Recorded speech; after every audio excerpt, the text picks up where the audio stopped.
Prologue: It begins with two souls who find themselves suddenly utterly alone. Evaluate, judge, act. The young man let the words echo like a second heartbeat. He did not allow himself to acknowledge the possibility that he was going to die here, not even as he slipped on blood, stumbled over bodies, mentally counted the men and women that had followed him into the city, but would not follow him out, not even as possibility crept closer and closer to certainty. He was 21 years old. He had been in too many battles to count. But this wasn't a battle, this was slaughter. Evaluate, judge, act. He pressed his back against the outer wall of a town home, peering around the corner down a narrow city street. The roads were densely populated, with crooked little houses that squished up against each other. Terrified faces peered from within them. Mothers tore their children away from the sight of steel and magic and fire mingling in a terrible, deadly dance deep. Beneath his thoughts, the voice chuckled. Shut up, he told it, and launched himself back into the fight. He flew through the streets, whispering to the flames, beneath his breath, cooing them to him. They complied, eagerly furling around his hands and up his arms in spirals. He yanked them out of houses and off the streets, away from thin skin and fragile bones. But there was too much. It consumed his energy and his focus, so much so that he didn't even have time to evade when a sharp pain split his back. The warmth of blood melded with stinging, salty sweat. Act. He gritted his teeth and spun in a well-practiced counter. Before the rebel could land another strike, the body hit the ground in a clumsy tangle of limbs. He didn't look at her face, grateful that it was covered by a mass of curly brown hair. As if awakened by the smell of fresh blood, the voice slept inside of him. Kill it, it hissed, throwing itself against the surface of his thoughts like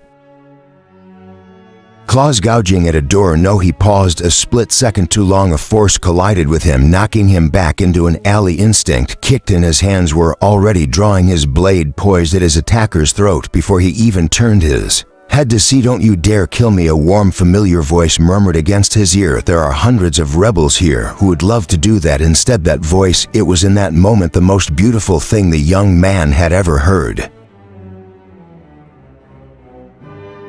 He exhaled a silent sigh of relief, dropping his dagger as he turned. Where the hell did you go? The young woman greeted him with an unwavering, steely gaze. Her irises were so fair that they melted into the whites of her eyes, leaving pinpoint dark pupils watching him in an assessing stare. Soot and blood painted her cheeks. Her white braids tangled and dirty. A coat hung from her shoulders that had once been blue. Now it was so spotted with red that it edged on purple the stains crawling over the crescent moon insignia on her lapel. The sight sent his heart lurching to his throat. How much of that is yours? How much of that is yours? The woman grabbed him by the shoulders and turned him around. That bad, very bad, wonderful. He grumbled he'd hoped the wound wouldn't be as deep as it felt. She turned him around, hand still gripping his arms, her face inches from his. You're bleeding a lot. You don't feel that? Not anymore. He shook his head. The movement tilted the floor as if the world was a ship preparing to capsize. He imagined the sun on the back of his jacket cleaved into by whatever blade sliced his back, the halves sliding with him, separating in the sky. Hey, her fingers were at his face, snapping in front of his eyes. She looked angry, but he knew her well enough to know that it only masked her fear, just as she had been when they had ventured into the forest for the first time as children, when they had wandered around lost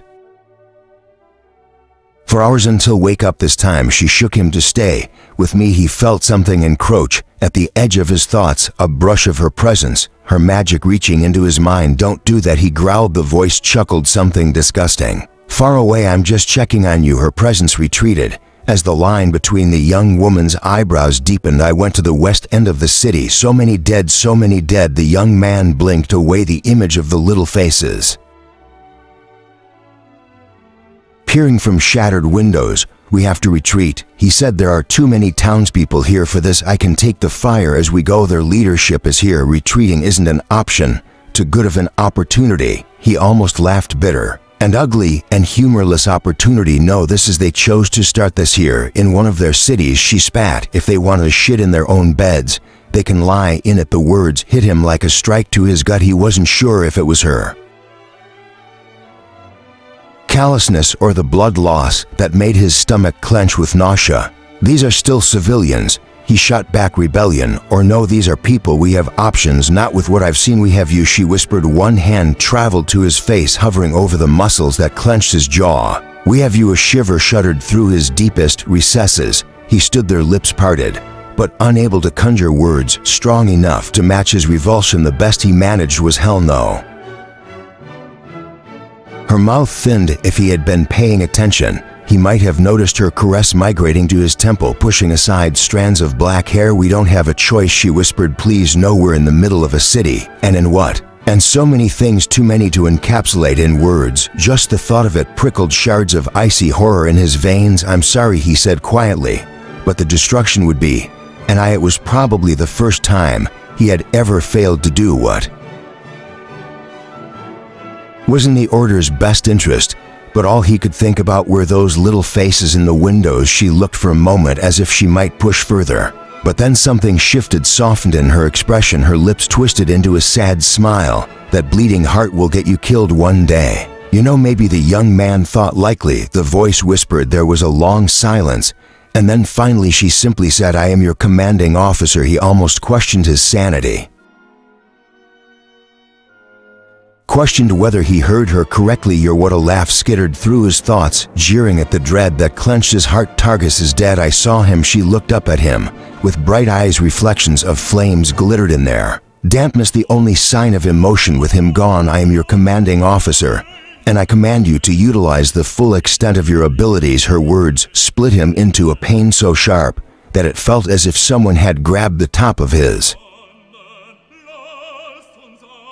spine and ripped it through his skin. Nura, I command you to do it.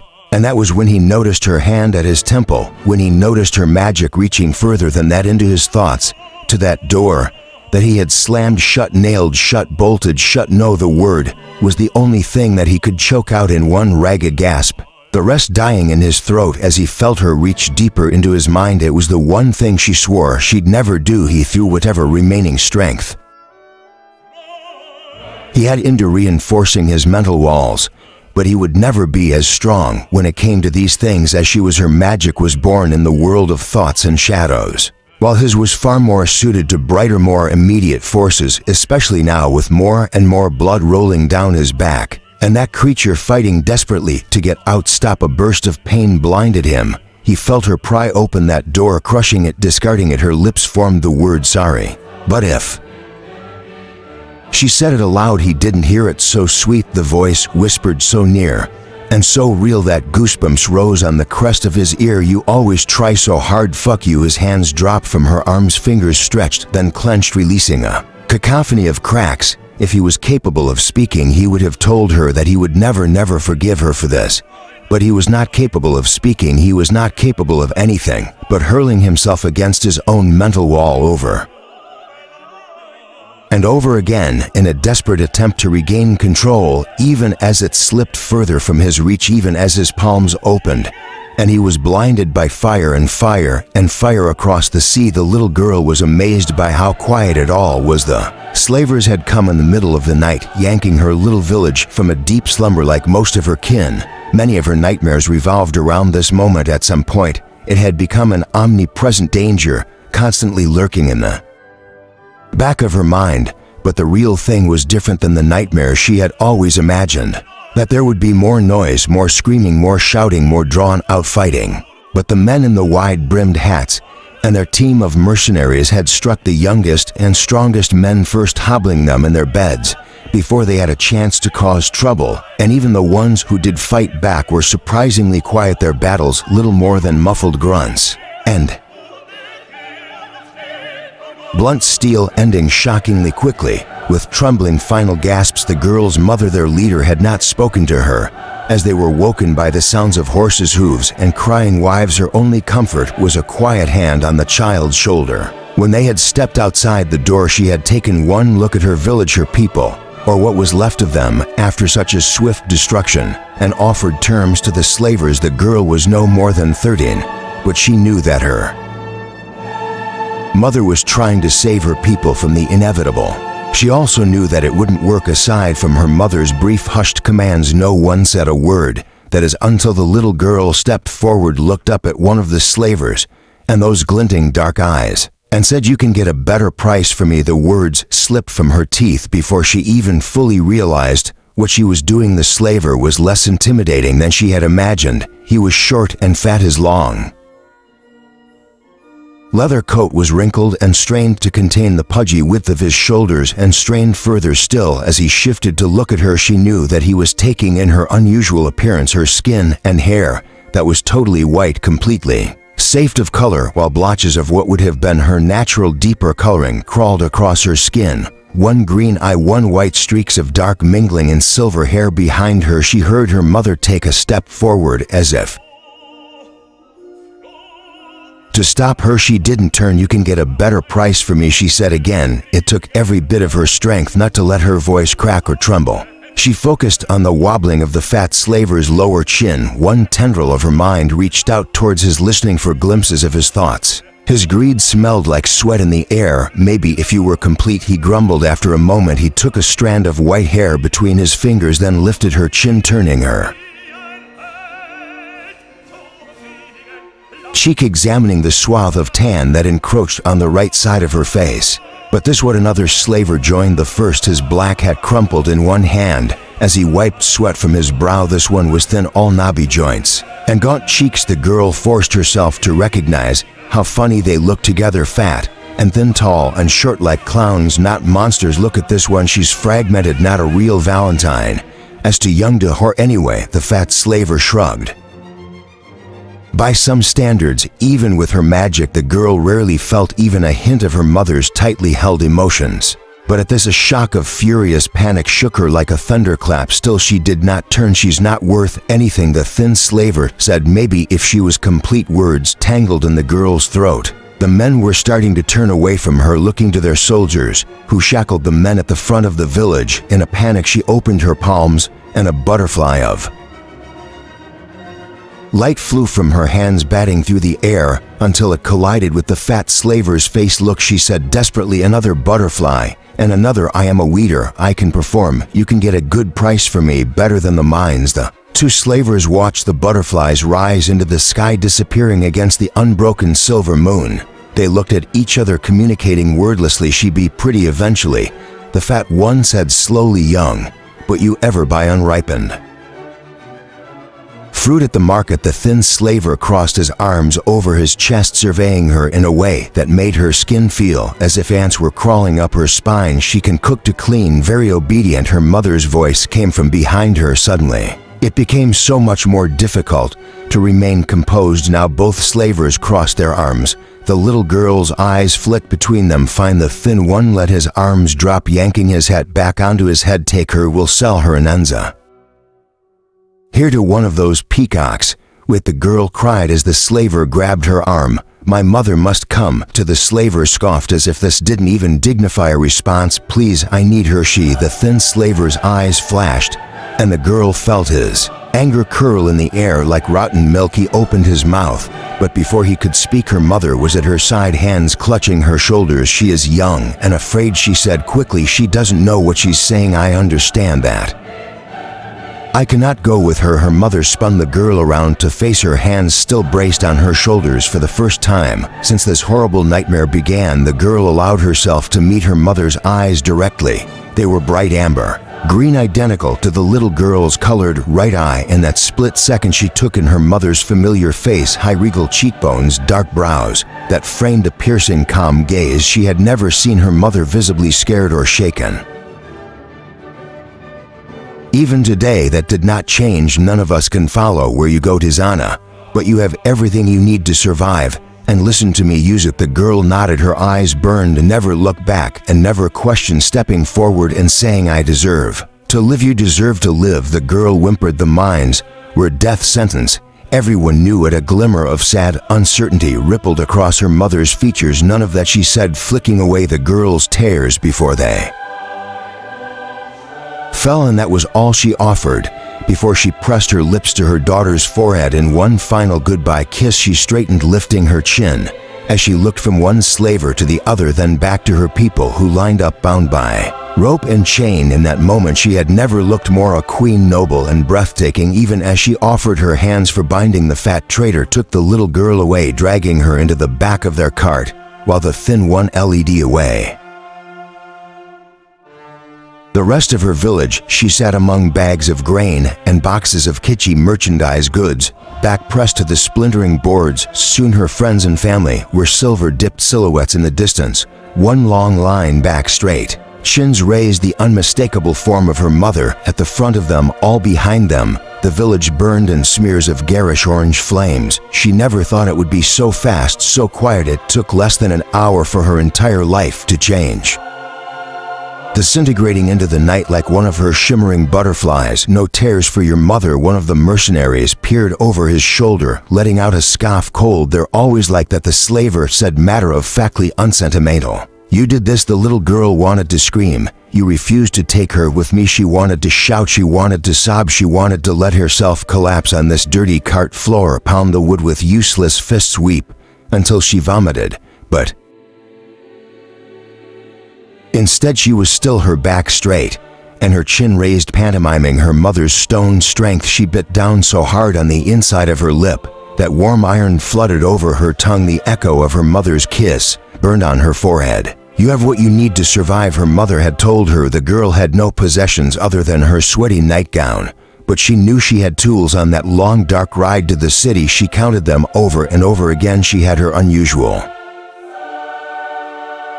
appearance, looks that might one day turn into something worth desiring. She was a good listener and a fast learner. She had her magic silver butterflies and pretty illusions, yes, but more importantly, she had the ability to feel what people wanted of her, and most valuable of all, she had the gift that her mother had given her, permission to do whatever it took to survive without apology, without regret. She would do absolutely anything except cry. Chapter 1. 8 years later. 1, 2. When I danced, I never stopped counting. The truth was, I was a terrible dancer. I wasn't sure that I believed in the concept of talent at all. But even if I did, I could recognize that I didn't have any, at least not when it came to dancing. But talent, I had learned, was optional. It could be substituted with long nights and early mornings, bleeding feet, obsessively memorized footwork. No one needed talent when you had brute force, and despite my willowy size and my unassuming doe-eyed smile, I had more brute force than anyone for 5, 6, 12. And fire. I smiled at the merchant man seated in front of me, opening my palms, let blue fire unfurl from between my fingers. The audience, Esmara's party guests, oohed and awed appreciatively. There were several hundred people mingling about the large marble room, all dressed in their finest clothing, lots of gold thread and floaty chiffon, lots of white. Rich people loved white, perhaps because it proved that they had the money to spend on a small army of slaves to keep it clean. All of those white-clad badas bent towards me in that moment, rapt as I unleashed a wave of my signature translucent butterflies into the air. 4 dozen of them fluttered to the high ceiling and disappeared, unraveling into puffs of blue smoke, all except for 3. 3 fluttered to 3 separate men in the audience, circling their necks, flitting against their cheeks. Before they disappeared, every one of the men flinched as the butterfly approached, then laughed with varying degrees of enthusiasm when they realized they felt like nothing but air. Their gazes had been glued to me this entire time, and I could tell that they were itching for the opportunity to throw coins in my direction if I used what I had correctly. I focused on the youngest one first, a merchant man, perhaps only a few years older than myself. He had something to prove, new money. I danced closer to him, and as my fingers reached out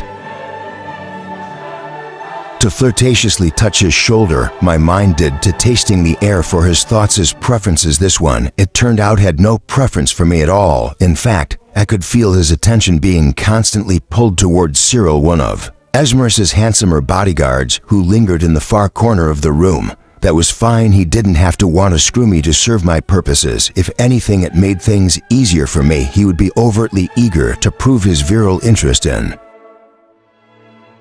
a scantily clad dancer like myself rather than a scantily clad guard like Cyril, and he wouldn't try to get me alone. Once the dance ended, the strings of the harp plinked on, but there might as well have been no music at all. My dance was memorized. My feet didn't stop moving. As I coiled my arms around the merchant's neck, I left something over here, I purred, pulling my fingers from behind the edge of his jaw and revealing one of my twinkling butterflies. She likes you, would you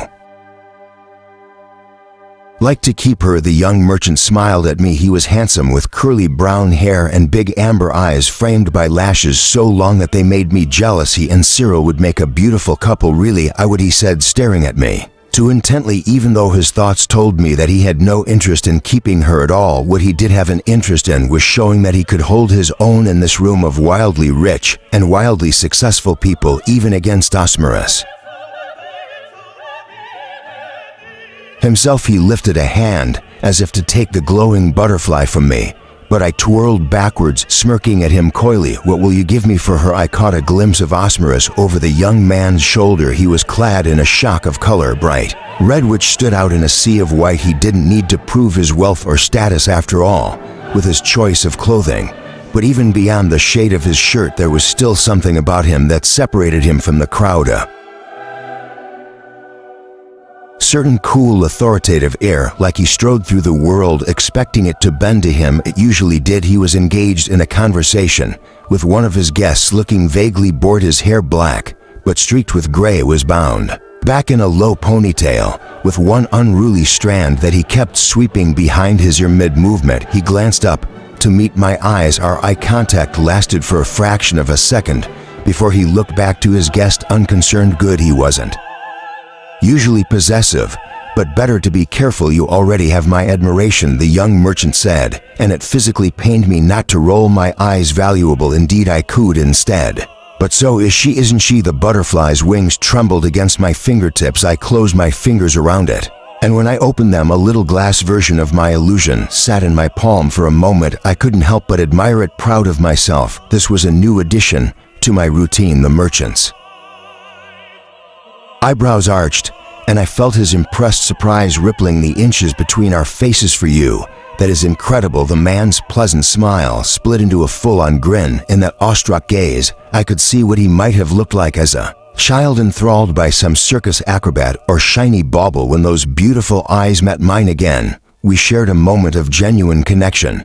And then he reached into his pocket. For you, he took the glass butterfly from my hand and in its place dropped 5 gold coins into my palm. 5 gold. I blinked down at them, momentarily speechless. I wasn't a fool. I knew that there was a reason why he dropped the pieces so loudly into my hand, why he was doing this while everyone's eyes were on us. It was bold, even rude of him, to give me money without so much as seeking a glance of wordless permission from his heiress. Never mind money like this. Many did not like their slaves to have money at all, and war still did not like that. Money to come from other men. In both of these ways, Audiobooks was quite liberal, but 5 gold was skirting the bounds of respectability by any measure. 1,002. I wasn't expecting to hit that number that night or the night after, or after that. I was lucky if I left one of Audiobooks' parties with 10 silver pieces. 1,000 to 1,000 to thank you, I choked out, forgetting to be coquettish. I closed the coins in my palm, relishing their weight as I slipped them into the tiny silk purse at my hip. Thank you. The man smiled and nodded at me, oblivious to what he had just done for me. Excitement and elation bubbled up inside of me. For a moment, I was lost in it. Then the sound of the harp came roaring back, and I realized that I almost missed my cue. I wanted to jump up and down and spin around and laugh, but I had hours of performing left to do so. I began to count again, 1 to 3, 4. Before I twirled away, I ran my fingertips along the merchant's cheek through his admirable thick curls, and I smiled and smiled and smiled as I cascaded across the marble floor. Cyril caught my eye from across the room and cocked his head, asking me a silent question. In response, I only grinned. Perhaps he would know what it meant. 1,000 to 1,000. Gold was the price of my freedom. Chapter to 1,000. Cyril echoed the number that had been circling my thoughts all night, letting out a whistle of amazement. He ran a hand through blonde hair, pushing it away from his face. You did it. How did you even manage that? 8 years, I murmured, mostly to myself, because a part of me still couldn't believe it. 8 years of work. I folded my hands over my stomach, blinking up at the ceiling. Cyril and I lay splayed out on the floor of my modest bed chamber, exhausted. The party had gone on until the small hours of the morning, and while Cyril had clearly been ready to retreat to his own room and crawl into bed, I dragged him to mine. I had to tell someone, and Cyril was the Only when I trusted enough I wouldn't sleep that night. I already knew I was so excited that my hands still trembled. Now hours later, it killed me that I couldn't meet with Esmerus tonight, dump that pile of gold on his desk and walk away. It would probably be another day or two before he had the time to arrange a private meeting with me. He never told me I could buy my freedom, Cyril grumbled. I asked him. Of course you did. Well, demanded. I suppose. Of course you did. I let out a small chuckle. Esmerus had owned me for perhaps a year at that point, and I recalled feeling rich the first time I performed at one of his parties where guests tossed a few silver coins at me here and there. Over the course of the year I hoarded them until I had a grand total of 50 silver pieces, half a single gold piece to me, a little girl from a village that dealt mostly in trade. That was a mind-boggling amount of money. The moment I got my 50th piece, I marched up to his. Morris thrust the pile of coins into his hands and announced that I was buying myself back from him. Surely this is a good price, I had told him, careful to sound much more confident than I felt. I had already learned by then that everything in this life needed to be a performance. I was lucky. That stunt probably would have gotten me whipped with any other owner. Now I looked back and cringed because I didn't even realize how lucky I was. Lucky that, as Morris was and had always been genuinely fond of me, he had looked down at me then with a smile twitching at the corners of his mouth, even as his dark gaze remained typically sharp. You are worth far more than 50 silvers, Tizana, he had said. 75, then I counted. And he had sat back in his chair and crossed his arms over his chest. You are worth 1,000 gold, he told me at last. That can be the price of your freedom. At the time I couldn't even comprehend that kind of wealth. Even all these years later, that was still a struggle, even now that I physically had it in my possession. I watched the slave trade closely in the years since I now knew that 1,000 gold was actually grossly overvalued for what I was. I had seen real Voltaine with uninterrupted albino skin and pure silver hair go for 900. No matter how hard I worked at my magic or my dances, I was still fragmented. That one green eye and splotches of golden skin reduced my value significantly, but I wanted my freedom more than anything, and if Esmerus wanted 1,000 for that, well then I would just have to make it happen. And I did. Somehow I did. He was handsome, Cyril mused. Their guest. You should have found him afterwards and thanked him. He caught my eye and grinned, winking. I scoffed. That was all for show. He was more interested in you than me. Really? Cyril sat up, shocked. Why didn't you tell me earlier? That never happens. You don't want to get tangled up in that. Yes, I do. Fine, I'm sorry. I was distracted. I turned my head to meet his tired blue-eyed stare. At least now you know. For next time he's here, he probably won't be invited back.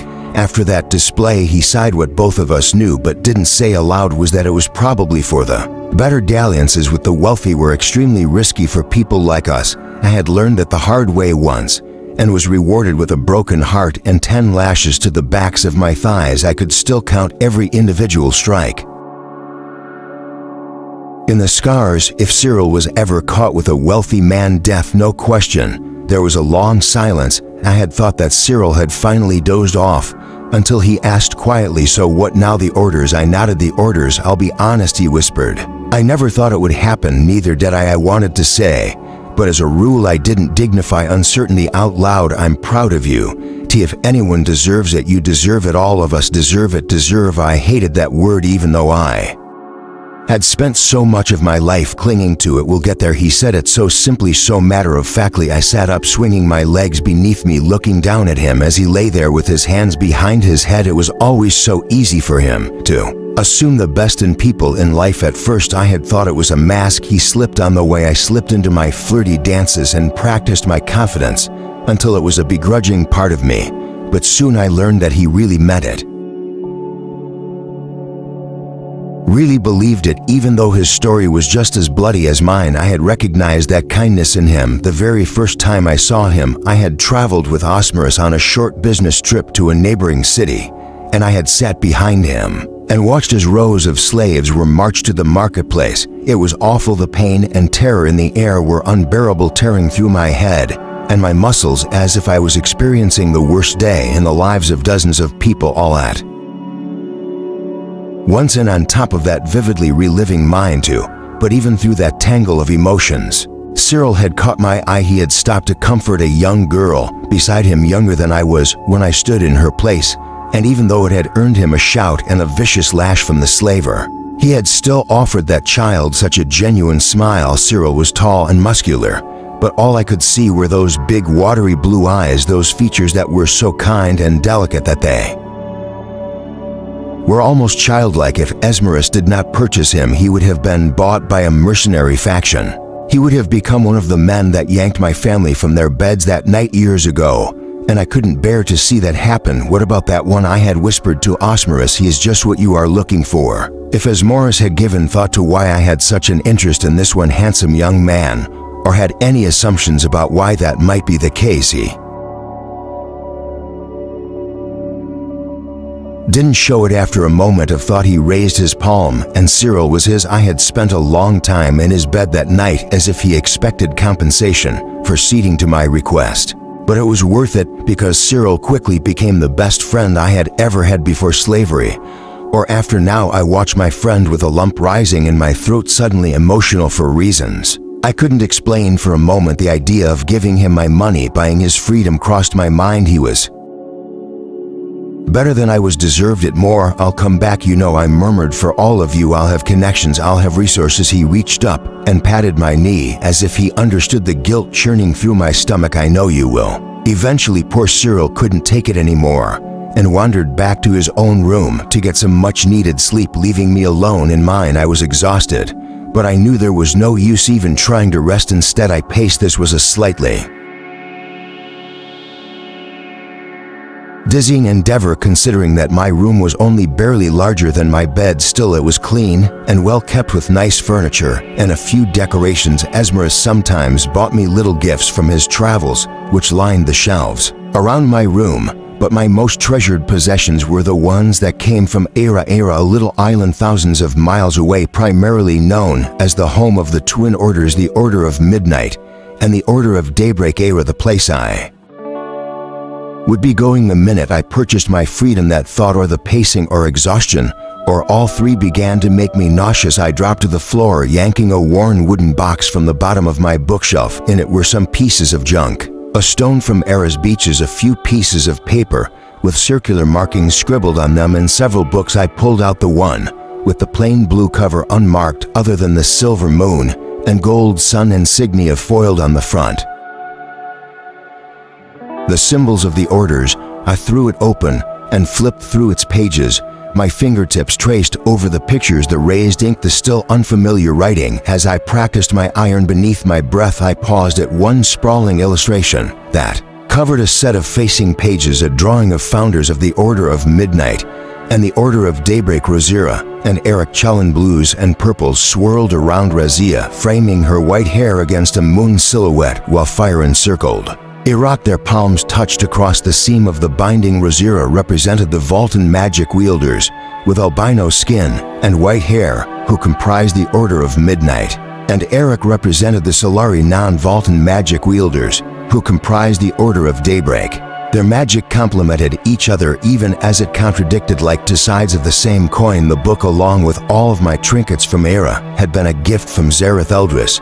He was a traveler from Era and a higher ranking member of the orders, who would stay at as far as this estate as a guest for a few days at a time. I was immediately fascinated by him. I had never met anyone who looked anything like me before, even though, unlike me, his colorless skin and white hair were uninterrupted. A full Valentine I took to following him around like a lost puppy, but he was kind to me and seemed to enjoy indulging my curiosities. I would listen to him for hours as he would tell me in fractured Furian about the orders and their history, and then during the days I watched as Zareth mingled with Osmerus and his nobles. I observed the way people smiled at him, deferred to him, looked at him with the same fearful respect that many reserved only for Osmerus himself. Something had clicked into place then. As a member of the Order of Midnight, Zareth had resources, he had support, he had protection, and most importantly, he had power, everything I needed to make my survival worth what it cost my family, everything I needed to become something. Could I become a member of the orders? I had asked Zareth, later, eyeing my hands and the splotches of sand-colored skin that crawled across two of my fingers. Certainly, he replied, giving me a dazzling smile that made my 14-year-old self melt fragmented.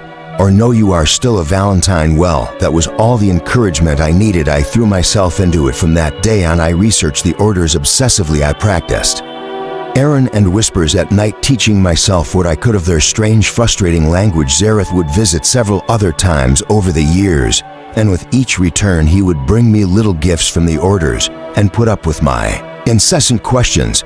He had promised me that if I made it to Era, he would introduce me to the orders. I hoped he was ready to make good on that promise. A shiver ran through my body, and I looked down to see that my hands were trembling around the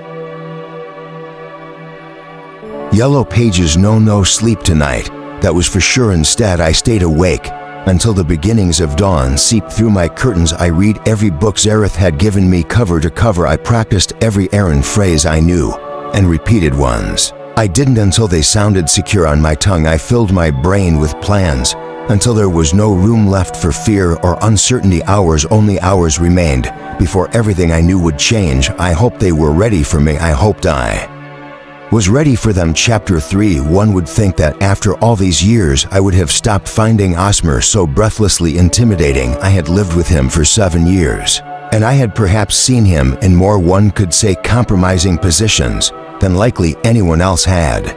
But still, sometimes I would walk into a room and be momentarily stunned by him, by the way that it seemed like all of the air in a room bent towards him. This was one of those moments. I watched his back silhouetted against the window of his study, like the night of the party. He wore red, though this time his jacket was a deep burgundy brocade. His hands were clasped in front of him, the line of his shoulders perfectly broad and square. The man never slouched. He didn't look at me. I told myself that I had nothing to be nervous about. This was a straightforward business transaction, nothing more, nothing less. Cyril was stationed outside the door as Esmeralda's favorite bodyguard, and I clung to the memory of the brief, encouraging smile he had given me as I walked into the room. Still, my palms were drenched in sweat. Say something, I willed. Esmeralda 1000.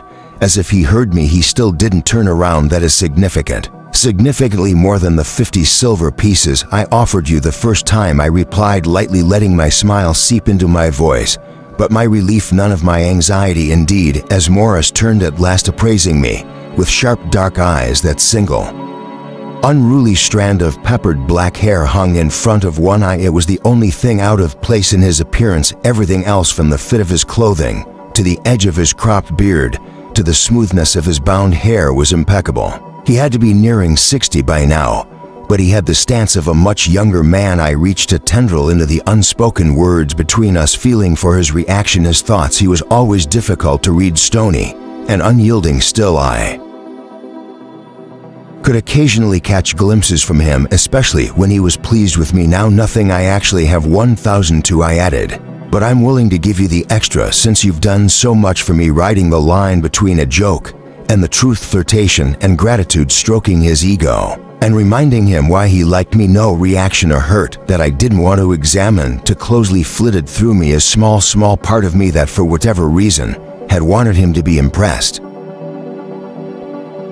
You have it. He jerked his chin toward the bag I had brought with me, which rested near my feet. It was surprisingly heavy. It turned out 1000 gold coins. Was a lot of metal. Yes, show me. I did as he asked, bringing the bag to his desk and opening it. As soon as it touched the table, he yanked it upside down in one movement, dumping the coins over the desk. If I had closed my eyes, they might have sounded like bells. Some tumbled off the desk and onto the floor. We stood in agonizing silence until those twinkling sounds finally quieted. Should I make you count them? He said. I will, if you wish. It's all there. This is a significant amount of money.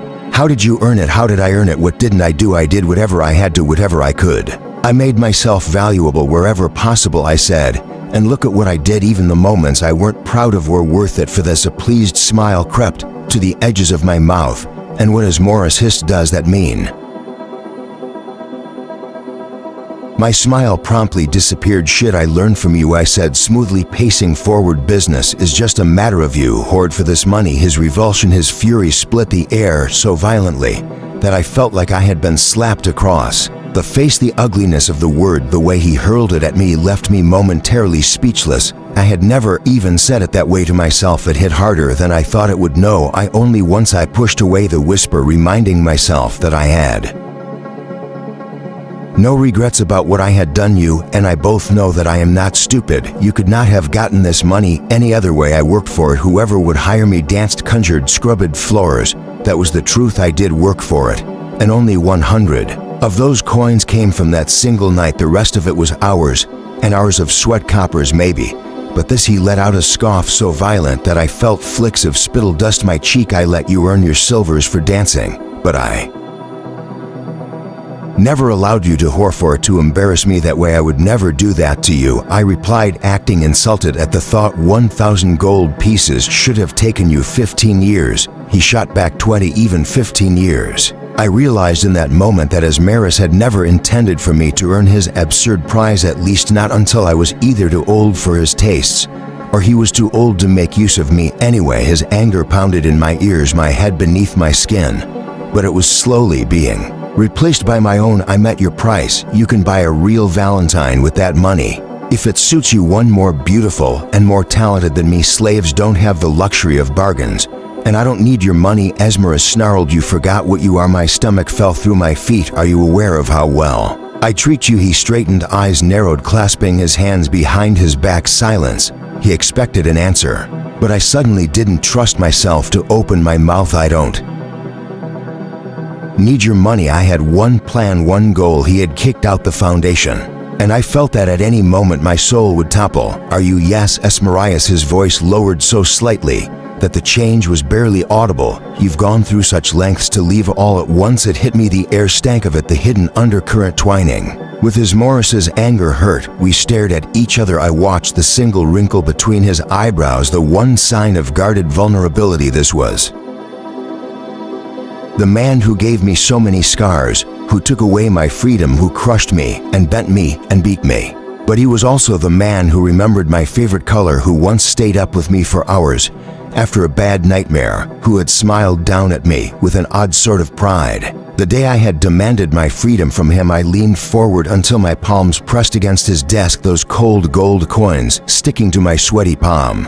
And I just said one word, please. He looked at me for one long moment, and I could barely breathe. Please do this for me. If any part of you has ever cared for me, please.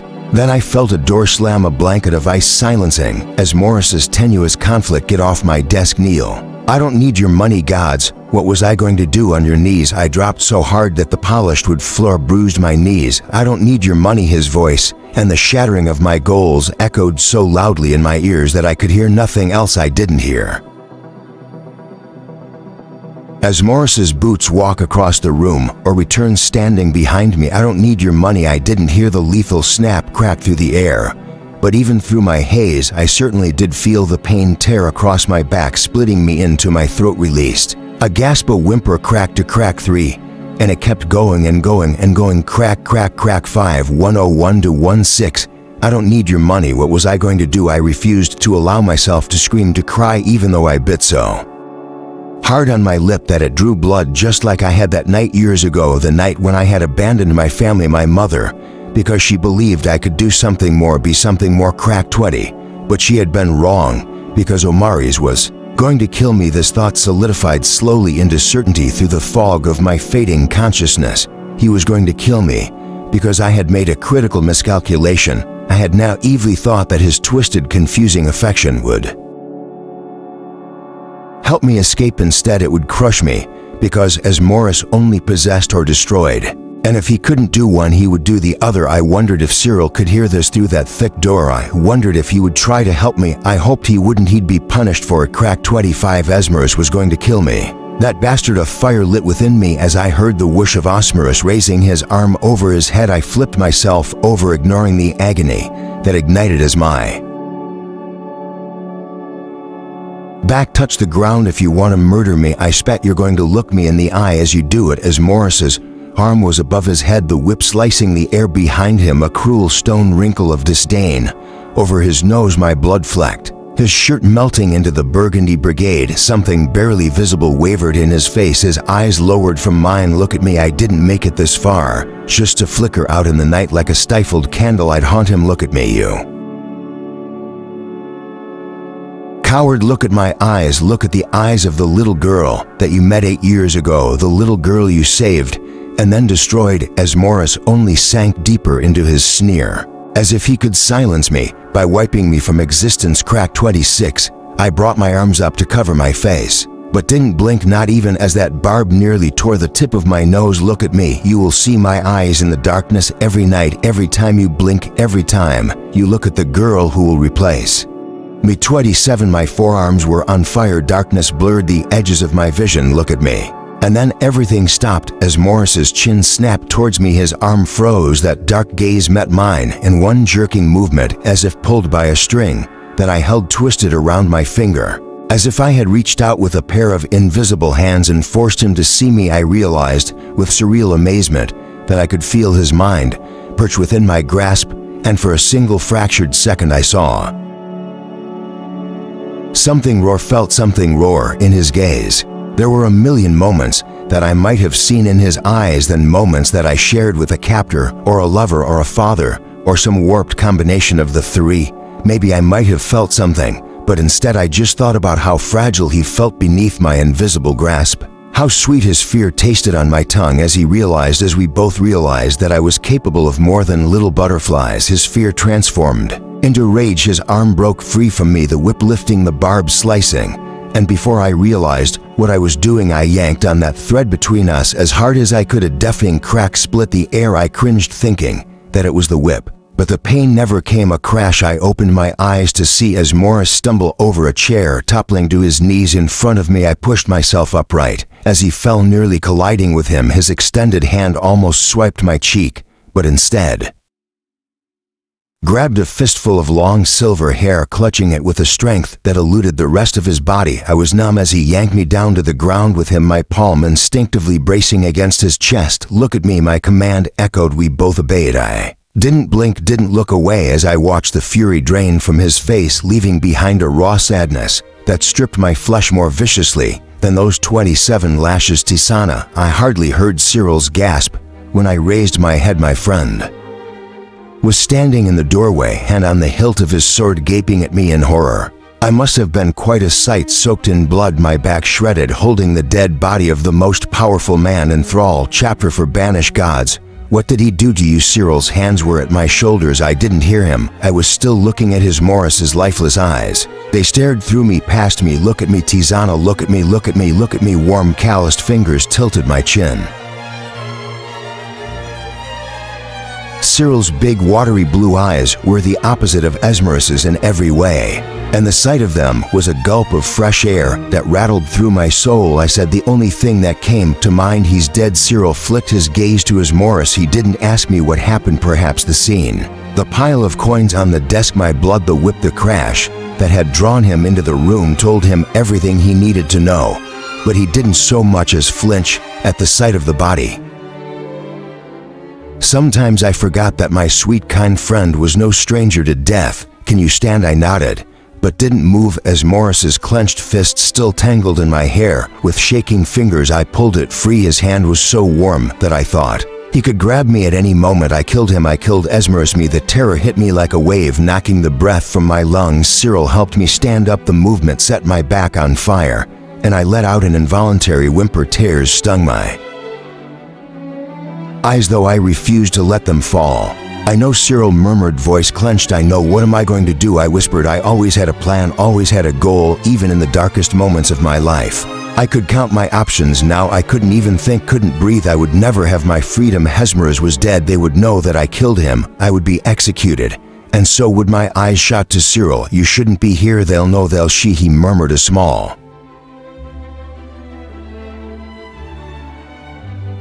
comforting noise. He was looking from Osmerus to me, to the whip, mouth drawn into a tight line. Think, Tizana. I willed myself, think this isn't where it ends. It can't be.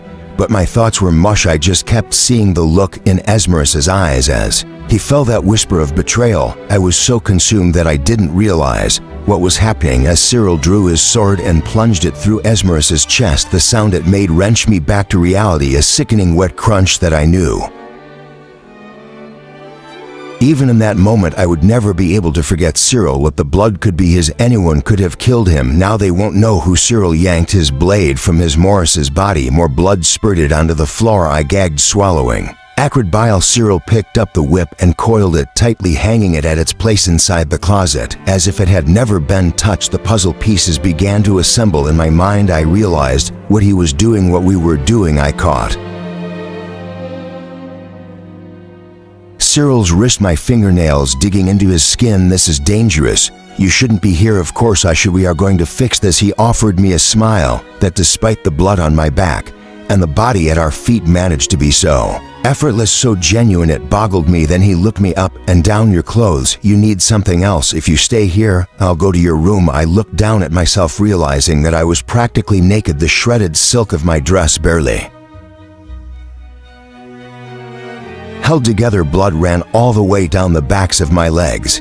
I have some jackets here in his closet. What I didn't say. Please, please, please don't leave me here with him. Cyril nodded. He went to the closet and selected a coat that would be long enough to conceal most of my body, and hopefully thick and dark enough to hide the blood, as Morris had kept my clothes in his office alongside his own. Another strange intimacy. I barely held off the urge to vomit again. Cyril stood behind me, coat in hand. For a moment, he surveyed me in silence. I'm going to have to bandage your back, Tizana, and then I'll put this on you. The pained, apologetic tone of his voice said that he knew exactly the scale of what he was asking of me. Oh gods, just the movement of putting my arms behind me knocked the breath from my lungs, made my vision go white. And that was just moving just slightly. Never mind sliding that stiff fabric over whatever was left of my skin. Never mind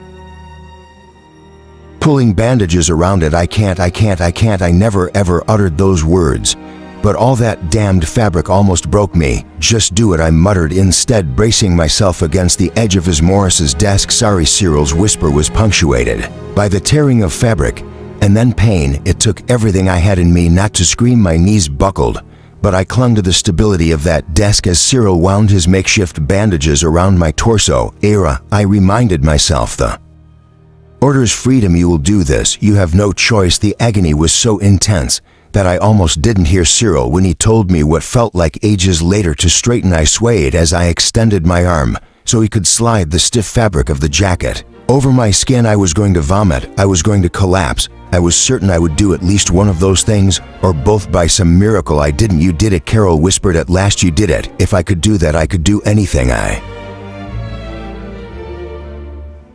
still thought I might faint, but I forced myself to focus on standing straight. My eyes fell on the coins still piled on Esmeralda's desk. We'll need some of those, I said hoarsely. At least they wouldn't go to waste. Cyril complied, grabbing a couple of handfuls of gold and putting it in my silk bag.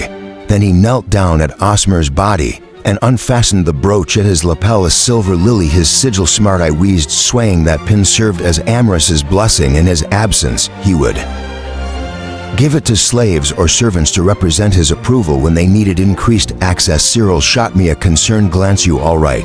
Yes, maybe I could will it into truth just a little longer. He straightened, but for a moment he didn't move, staring down at his Morris's body. Cyril, one thing. A sneer cracked the bridge of Cyril's nose as he lowered his chin and spat. The spittle rolled down our former master's cold, unmoving cheek. Now we can go, he said, and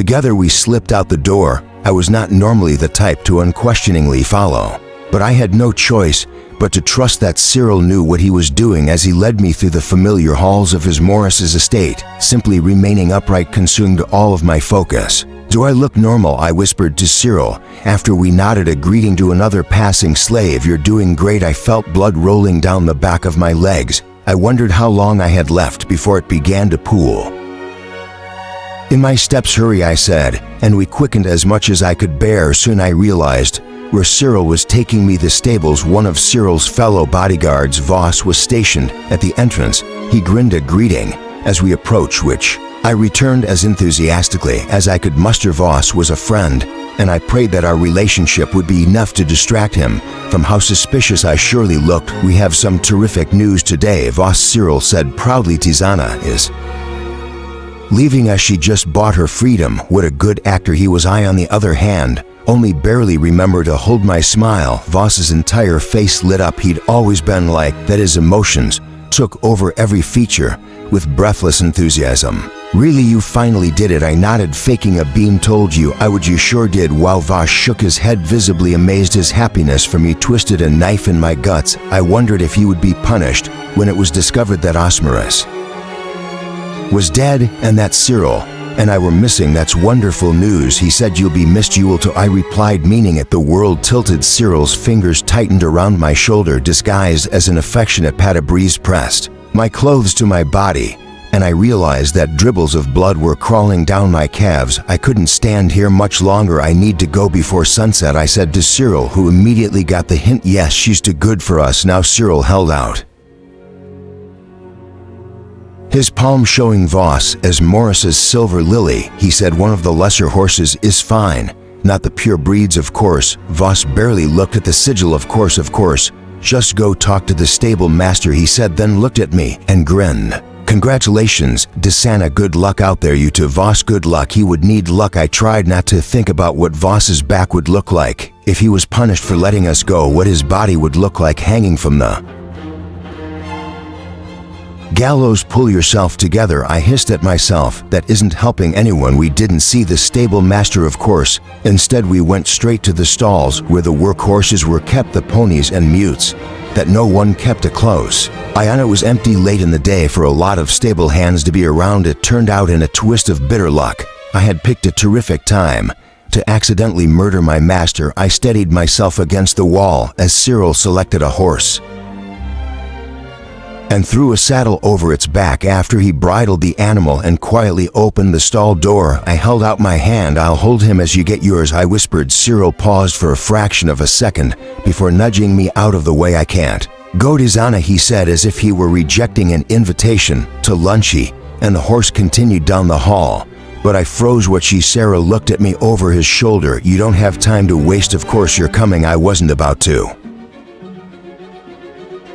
leave him here. That was simply not an option. I hobbled after him, struggling to catch up, until we were standing at the back door of the stables. I glanced outside at the palms and ferns giving way to an unbroken blue sky tinged with the beginning of sunset. Glimpses of rippling golden grass peek through the leaves. The famous Threlian plains, miles and miles, that way beyond the grasslands there was the sea, and then across that sea was Era. The orders. I turned back to Cyril, who was tightening the strap over the horse's ears. Of course you're coming, I said again, definitively. Everyone knows that you wanted to buy your freedom, but I have drills in an hour. If I'm not there, they'll go looking for me. It's not enough time. Besides, we've now established that I escorted you here, leaving Esmerus temporarily unguarded. I'll go back and discover him. He had so many enemies. I could claim I saw anything. That will never work. It will work better than us both making a run for it. Someone would realize what happened within hours. This way they might not even look for you. If they do, I can buy you at least a day. Buy me a day. At what price? Just like Cyril, always believing the best even in the face of a much harsher reality. Stop being a martyr and get on the damned horse. You don't have time for this. You're right, we don't. You deserve every possible chance to make it. I'm not going to ruin that. I'll be fine here, I promise. Deserve. I hated that word. Cyril was not the type to raise his voice. Every word he spoke was always light and calm, and these ones were no exception. But I felt his resolve, a solid wall between us. Please, I begged, pulling his fingers into my palm, clutching them. I could never let them go. I can't. I'm going to put you on the horse. Ready? I wasn't, but he did it anyway, gently lifting me by my waist. My hand felt cold where his skin used to be, and my body writhed in pain from the movement. By the time I was on the horse, the world was spinning. Here he handed me his sheathed dagger, strapping its belt around my waist. Then his hand squeezed mine. If I find out that you died in those plains, I'll kill you. I looked down at him, at those clear eyes, more striking than ever now, as they glittered with tears that wouldn't quite overflow. I thought of the day I met him for the first time. I knew now what that little slave girl must have felt like, how precious that gift of Bittersweet gentle comfort was there were so many things I wanted to say to him, so many that the unspoken words strangled me. "You've got to go," he said, and pulled my face toward him, pressing his lips against my cheek. "Say hello to Era for me." "I can't," he sent my horse cantering, yanking me away before I was ready. The tangle in my throat released just enough for me to choke out, "I love you." But the words were lost in hooves and wind, and almost sobs that smothered in my lungs. I would wonder countless times if he had heard me, if he, my friend, my brother, knew all that he meant to me. His kiss burned on my cheek, joining the one my mother had left on my forehead all those years ago, twin scars branding me as someone who left behind the people most important to her. I pushed through the ferns, and the grasslands opened up in front of my vision, blurring from blood loss. I didn't look back. I couldn't, otherwise I would turn around, even as it was a powerful part of me was dragging her fingernails into the ground, trying to crawl back to Cyril, screeching in my ears, "You can't leave him. You have to go back. You can't leave him." But the hoof beats quickened. It would be worth it. I would make it worth it. Make myself worth the sacrifice, not just to Cyril, but to everyone. And I inhaled the tears that clawed at me before they reached the surface. I had everything I needed. I had a handful of gold coins in my purse, enough to bribe my way to Era. I had a power within me that was strong enough to kill one of the most feared men in Thrall. I had 27 fresh scars that would never let me forget what I was capable of surviving. And I would survive, and most powerfully of all, I had a debt to repay. I would do whatever it took except cry. Chapter 5. My name is Desana Vitechik. I am from Thrall. I am friend of Zareth Aldris. I must speak to him. I practiced those words obsessively, rolling the round Aaron sounds on my tongue over and over again. I whispered them to myself as my horse and I galloped across the plains in a frantic attempt to outrun the sunrise and my blood loss, and the constant looming possibility that as Morris's forces would come searching for me. I muttered them under my breath as I fought fever dreams when I was at risk of collapsing, tucking myself beneath rocks and into tiny caves that hardly fit my body. My name is Tizana. I am from Thrall. I am friend of Zarathustra. They echoed from the plains into the forests, where my poor horse tripped and snapped a leg, and I was forced to put the beast out of its misery. At what I could have at that night, apologizing to it profusely the entire time. They circled through my brain as I staggered through the forest on foot, pressing myself to trees at any sound of voices or footsteps. I repeated them as a distraction, a reminder during nights when I would stare at the blood on my fingers with growing concern, binding my bandages tighter and tighter to quell the bleeding, and they shouted in a cry of triumph. When I finally, days or weeks later, dragged myself out of the forest to see the beautiful, vast, powerful sea for the first time, they were momentarily quieted as everything inside of me went still at the sight. I am friend of Zarathustra. I must speak to him. Those words lingered in the back of my mind as I stumbled through awkward interactions with nearly every sailor at the docks, trying to find someone who could take me to Era. They spoke a different dialect of Thrini than I did. If it wasn't so frustrating, it would have been funny that I could understand them better if they were speaking Aaron. My name is Tisana Veditig. But then they danced like a song when I finally boarded a boat, as I watched the Threlian shores shrink into the distance and let the salty air comb my hair. I practiced them between bouts of vomiting. When I grew relentlessly seasick, I comforted myself with them. When I dreamed of Cyril, of the betrayal in his Morris's dying gaze, and woke up in sweats.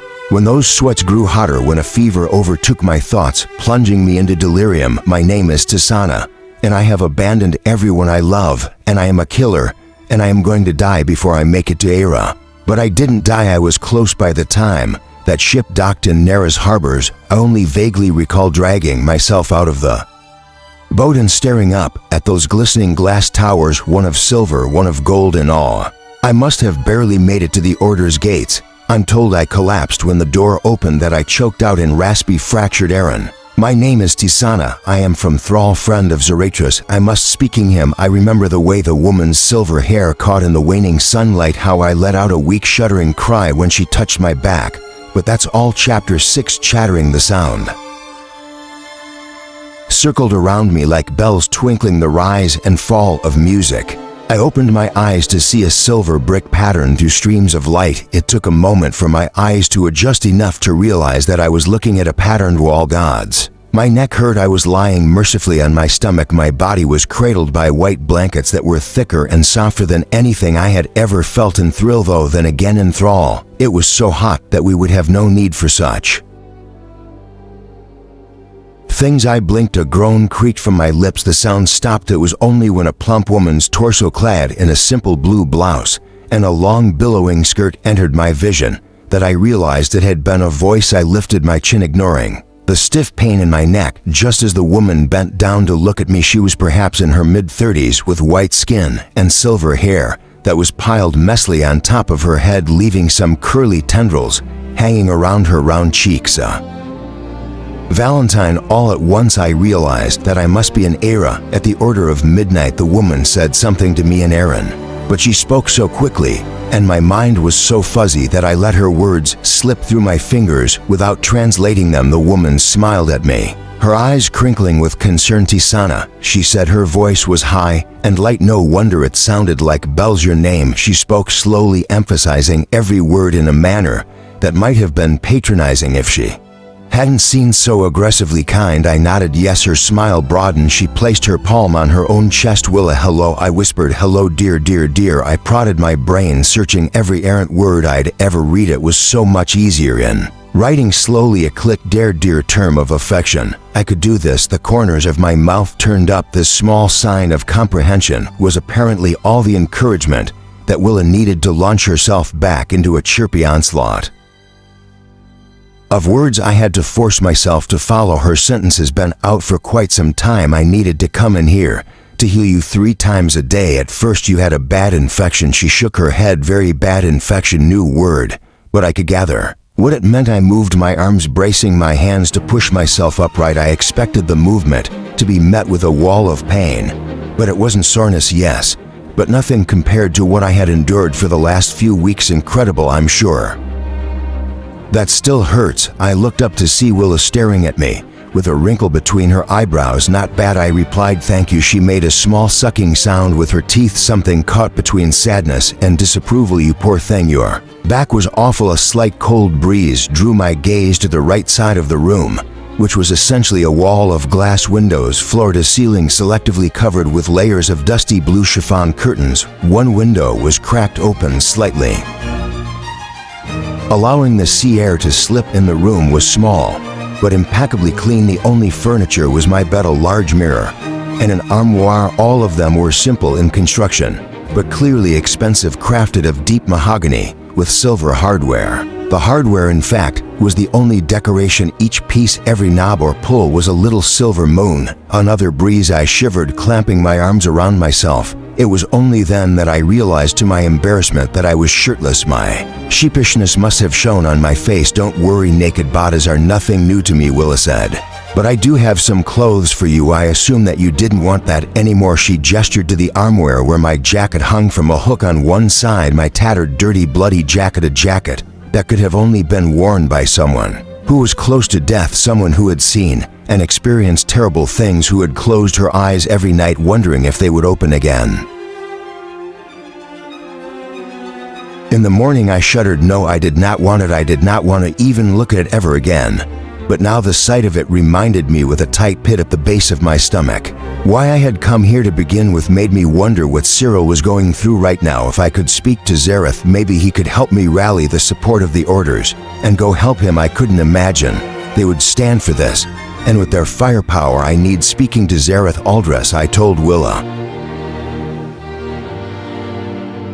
who had opened the armoire and was rummaging around inside. She peeked out holding a blue cotton dress, her lips thinned. Oh yes, she said, almost as if to herself. They did say that, didn't they? She hung the dress on the side of the armoire, covering my dirty jacket here. Not the most stylish, but let's keep it loose for now so we don't irritate your wounds. I only understood roughly half of that sentence, but I was too impatient to care. Is Zareth? Yes, yes, while you get dressed I'll go get someone who would like to speak to you. Willa went to the door, her skirt floating around her feet. Even though she was short and relatively squat, she moved with a grace that I watched with faint envy. My dancing had been crafted out of practice and sheer force of Willa's movements were all natural poise. Willa, I said as her hand touched the door handle. She paused to look at me. Thank you. She gave me a little warm smile. You are very welcome, my dear. I'm sure I will see you again soon. And then she floated out the door, leaving me alone in the Tower of the Order of Midnight, a place I had dreamed about for years. I still didn't quite know how, but I had made it. I slipped out of bed and wandered a circle around the room, taking a moment to peer out the window between those light-flowing curtains. When I looked down, the floor seemed to tilt beneath me, and my throat released an involuntary gasp. I was probably hundreds and hundreds of dizzying feet above the ground. Only glass separated me from the sky. My window overlooked the famous iron cliffs and the thrashing sea beyond them. If I tilted my head and pressed my cheek against the glass, I could barely see the Tower of Daybreak headquarters to the Order of Daybreak standing beside this one. It was identical to this tower, except its glass was lined with burnished gold instead of silver. Fitting beyond it, perhaps a mile away, the palace loomed against the cliffs. It wasn't nearly as tall as the towers, but it sprawled against the curvature of the earth. The gold that lined its every angle glittered beneath stormy sea-tinted clouds. Peaks accented with violent spires stabbed the sky. A lump formed in my throat. The ink drawings in my books and Zarathustra's descriptions did not do any of it justice. I turned around and went to the armoire, grabbing the dress that Willa had produced for me. 3 layers of straight loose cotton, dusty blue like the curtains with billowing sleeves that hit to the elbow. My nose wrinkled. Was this what Aran women wore? Did they like to pretend they didn't have waists? Or, well, I wasn't here to be beautiful. I unhooked the dress and turned around, and in that movement I caught a glimpse of myself in the full-length mirror. I had to stop myself from dropping the hanger. Gods, was that me? My hair hung in dirty tangles over both shoulders, my cheeks sunken ribs protruding to angry pink scars sliced across my chest and abdomen. They cut across my forearms too. If I held my arms the right way, I could see the unbroken lines that the whip had sliced in my flesh when I shielded myself.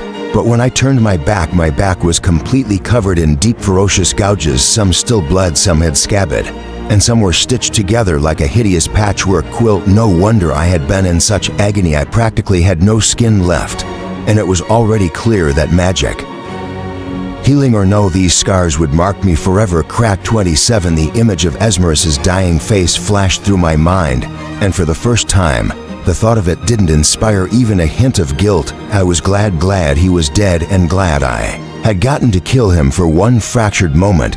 Then I thought of that sadness that had stripped his features, that whisper of betrayal. The guilt followed like a wave crashing on the shore. I shuddered, turning away from the mirror and slipping into that ghastly shapeless dress. I felt another ache at my wrist, and when I looked down, my brow furrowed. Strange, there on the inside of my wrist was a crimson splotched bandage. It was clearly fresher than any other wound, small and neat, and very deliberate looking. How had that? The thought was interrupted as I heard the door open behind me. I turned to see another Voltan woman standing in the doorway. She was a little younger than Willa, and much slimmer and taller. Her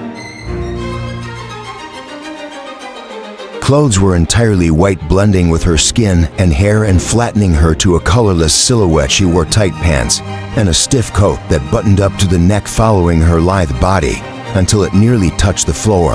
I looked down at my dress, relieved that this was not apparently what all Iron women wore. I am glad to see that you are awake. The woman closed the door behind her. The movement revealed a large dark gray moon emblem across her back. We were all worried about you. I am much better. Good. She stepped into the room, hands clasped, and flicked her hair behind her shoulder. It was long, nearly reaching her waist, and braided into countless tiny strands. She regarded me with an icy, stripping stare. God, those white eyes were so disconcerting. I felt like she was staring straight through me. I met that stare, matching her intensity. I need speaking to speak. I reminded myself I need to speak of Zareth Aldrys. Can I ask what about? I hesitated. If you get him, I will tell you both. An echo of a smile quirked the edge of her mouth, as if something about this statement was amusing. I didn't know what, and I could feel nothing from her, not a hint of thoughts or emotions, or even the nebulous shape of her aura. When I reached out with my mind to find hers, tried to sense something that might help me adjust my strategy, I was met with nothing, just a blank wall. "Zareth isn't here right now," she said. "Actually, he's in." Thrall, maybe you two passed each other in your travels. Thrall, my mouth went dry. I wondered if Zareth would have stopped at Desmarais' estate, like he always did during his visits to the area. "I received this letter from him last week, actually." The woman lifted her hand, and suddenly a piece of parchment appeared between her fingers. She held it up, reading as planned. "I stopped at the home of Esmerus Mikov, only to find out that he was in fact dead. He had been murdered mere weeks before I arrived. His city, needless to say, had fallen into turmoil." She looked at me and raised her eyebrows. "Do you need me to translate that for you?" Translate, as if to imply that she knew Thraney and chose not to speak it. I knew. A power play when I saw one. Besides, I understood enough, my mouth to turn to ash at the word turmoil. I knew that word. I had read it in the book Zareth had given me in descriptions of war and brutality. I understand. Do you also understand why it might seem slightly suspicious that a Thralian girl with a whipped back collapsed at our doorstep just after Esmerus Mikov was killed? I bristled. "I left because I purchased my freedom," I said. "Fair the truth, if an extremely partial one. It's not my place to care whether you killed him or not. I saw what your back looked like. I wouldn't blame you if you did." However, she dropped the letter, which disappeared into a lazy spiral of smoke, then crossed her arms over her chest. Strangely enough, she reminded me of Ismaris, those same commanding, uncompromising movements. "The orders are politically neutral. If the Thralians find out that we have knowingly harbored a wanted woman, we might ruin our relationship with them, or worse, start a war." "Neutral harboring?" I filed the words away along with my murky understanding of their meaning. "We need to send you back to Thrall," the woman said slowly, as if she saw me struggling. My fingers curled at my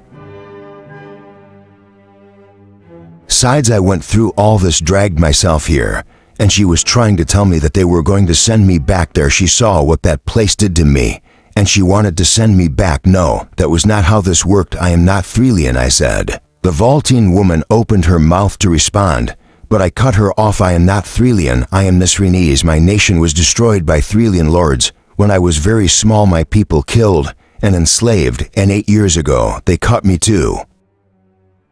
They murdered my family and took me. I was beaten, whipped, raped. Others had worse. I nearly died to come to here. I had prepared for this moment. I had specifically learned the errand terms for all of those awful things, condensed my life into little terrible words, because I knew I would need them. I opened my palms and sent a stream of silver butterflies rising to the ceiling. "If you send me back," I said, "you send me to death." There is said me that I could join the orders even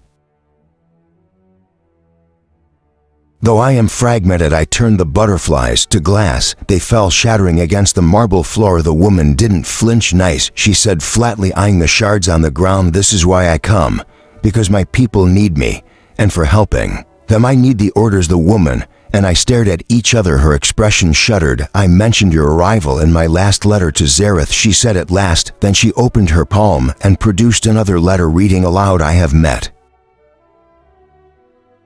the fragmented girl many times. She is intelligent and driven. She may be ill-trained and inexperienced, but she has undeniable potential, and it would be a deep shame to see that wasted." She glanced at me. "I assure you that Zareth doesn't always provide such praise to young women who collapse at our door." Mumbling his name, a warm satisfaction unfurled in my chest.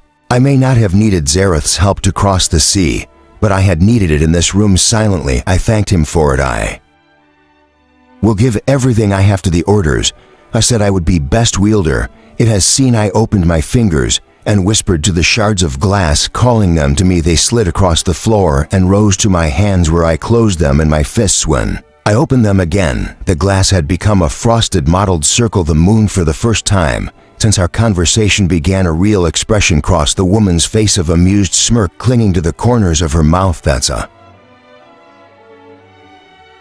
tall commitment from someone fragmented, but I can appreciate the sentiment." She opened the door. "Walk with me," and I didn't introduce myself. "My name is Nura." Nura walked fast and didn't appear to notice or care whether I kept up. Still, I matched her pace step for step. It felt good to be able to move again, despite the tugs of sharp pain across my back. Whatever Willa had done for me had worked. Zareth was right, there's no rule against fragmented Voltane joining the Order of Midnight. It's not common, but Nora shrugged lazily, raising her palms. I have no objection to that. This was actually happening. I craned my neck as we glided down the halls, taking in the tall ceilings, the white floors, the silver accents doused in sunset light through enormous windows. A few other Voltane passed us, some giving me curious looks. I tried not to gawk back at them, while most wore some kind of moon insignia somewhere on their jacket. None were as large as the one on Nora's back, and no one else dressed entirely in white like her. I wondered if she held a higher rank. We do have one problem, though. We took a sharp turn, arriving at a circle of cerulean blue carved into the floor, surrounded by a delicate silver gate. Nora stood in the center and motioned for me to join her. When I did, she placed both hands on the rail. The platform shuddered. I let out a tiny gasp as I felt the floor begin to lower beneath me, resisting the urge to jump away. From the edge, Nora shot me an amused glance. There are many uses for our magic. Imagine how long it would take to climb these stairs. So she was doing this, lowering us, and the floor. I watched floor after floor of the tower pass as we dropped, smearing glimpses of bustling activity. You do, however, have a problem. Nora said apprenticeships were assigned 6 months ago. There are not as many Voltane as there are Solari. I don't believe we have anyone to train you. Apprenticeships. I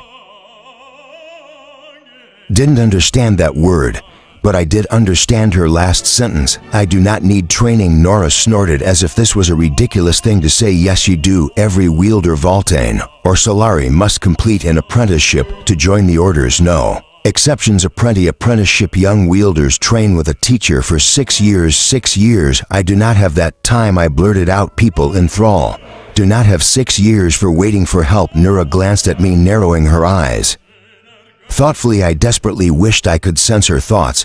And what kind of help exactly do you want us to provide? Send small group of wielders to thrill with me. I didn't hesitate. I had thought this through many times. Give me 20 men and order protection to go to Esmerus Mikov City, and I stumbled for the iron equivalent of the word negotiate, groping through my mind to no avail, and discuss for the freedom of the slaves there. Give me money or power for making deals for their release, and if this does well we can go further in thrill. But for now I only ask of you 20. The platform came to a stop, touching the ground, but neither of us moved nor spoke. The silence was agonizing. You're ambitious, Nora said. I don't know if that's a realistic plan, but we will see what we can do. Maybe after you complete some training. Nothing I do can get around that requirement. She stepped off the platform, continuing down the hall and waving me along. Follow me. The ground floor of the tower was more open than the spiraling hallways above, and so blindingly bright that I had to squint. The lobby was bustling with activity, full of people who looked like they all had very important business to attend to. Voltane with their white hair and albino skin, and Solari who looked like any other human but wore the sun emblems of the Order of Daybreak. My gaze ran to the other side of the room and then stopped. The mural that adorned the back wall was so intimately familiar and yet so different from the version of it that I knew the massive painting of Iraq and Razira Chalan was the same image as the ink drawing in my well-worn book, the two of them framed by the sun and the moon, their palms touching. And right there in the center where their hands met, the building itself changed accents, turning from Rozier's silver to Eric's gold. The Tower of Midnight and the Tower of Daybreak shared the same ground floor, and this was where they converged. I didn't realize that I had stopped walking until Nora paused beside me. You know the story of our founding, she asked. Yes, very well. I traced their faces. Barracks tilted down, his eyes looking straight at the viewer, while Ruziris gazed out over the sea through those great glass windows. I wondered if she had dreamed of my world the way that I dreamed of hers. If she had, she may never have gotten to see it. 500 years ago, the world had been without magic, and its resurgence was so chaotic and unpredictable that it threatened to destroy everything. As the stories were told, she and Eric had given pieces of their very souls to mold magic into something sustainable, and then they had founded the Orders to be a beacon of stability in a new world of dangerous power and great possibility. I swallowed a sudden swell of emotion.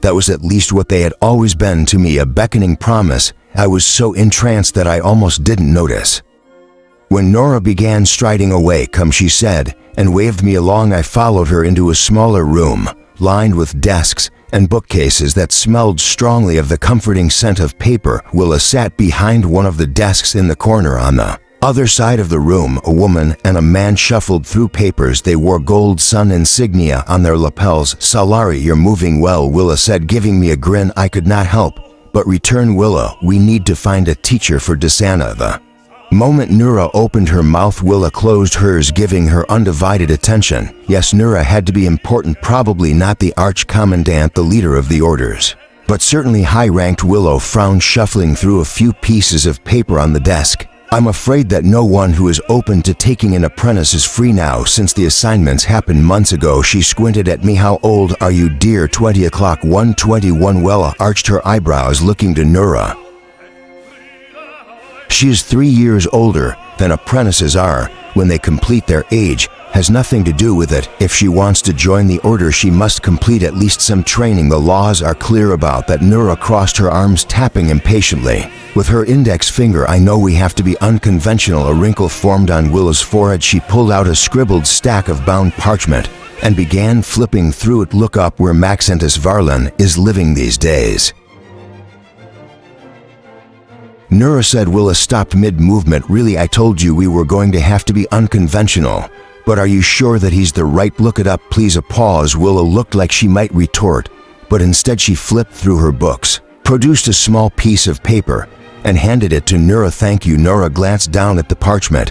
"And how much longer do you think Desana needs to recover before she can begin?" "Recover? I didn't need to recover anymore. I wouldn't let them force me to train for 6 years. That I knew for sure, and that meant I had no time to waste. If I could drag myself thousands of miles while on the cusp of death, I could certainly put up with whatever this Maxer, whoever, could throw at me. I want to begin now." Willow looked startled. "Tizana, dear, you're still. I have waited 8 years to come here. I am recovered, and I want to begin.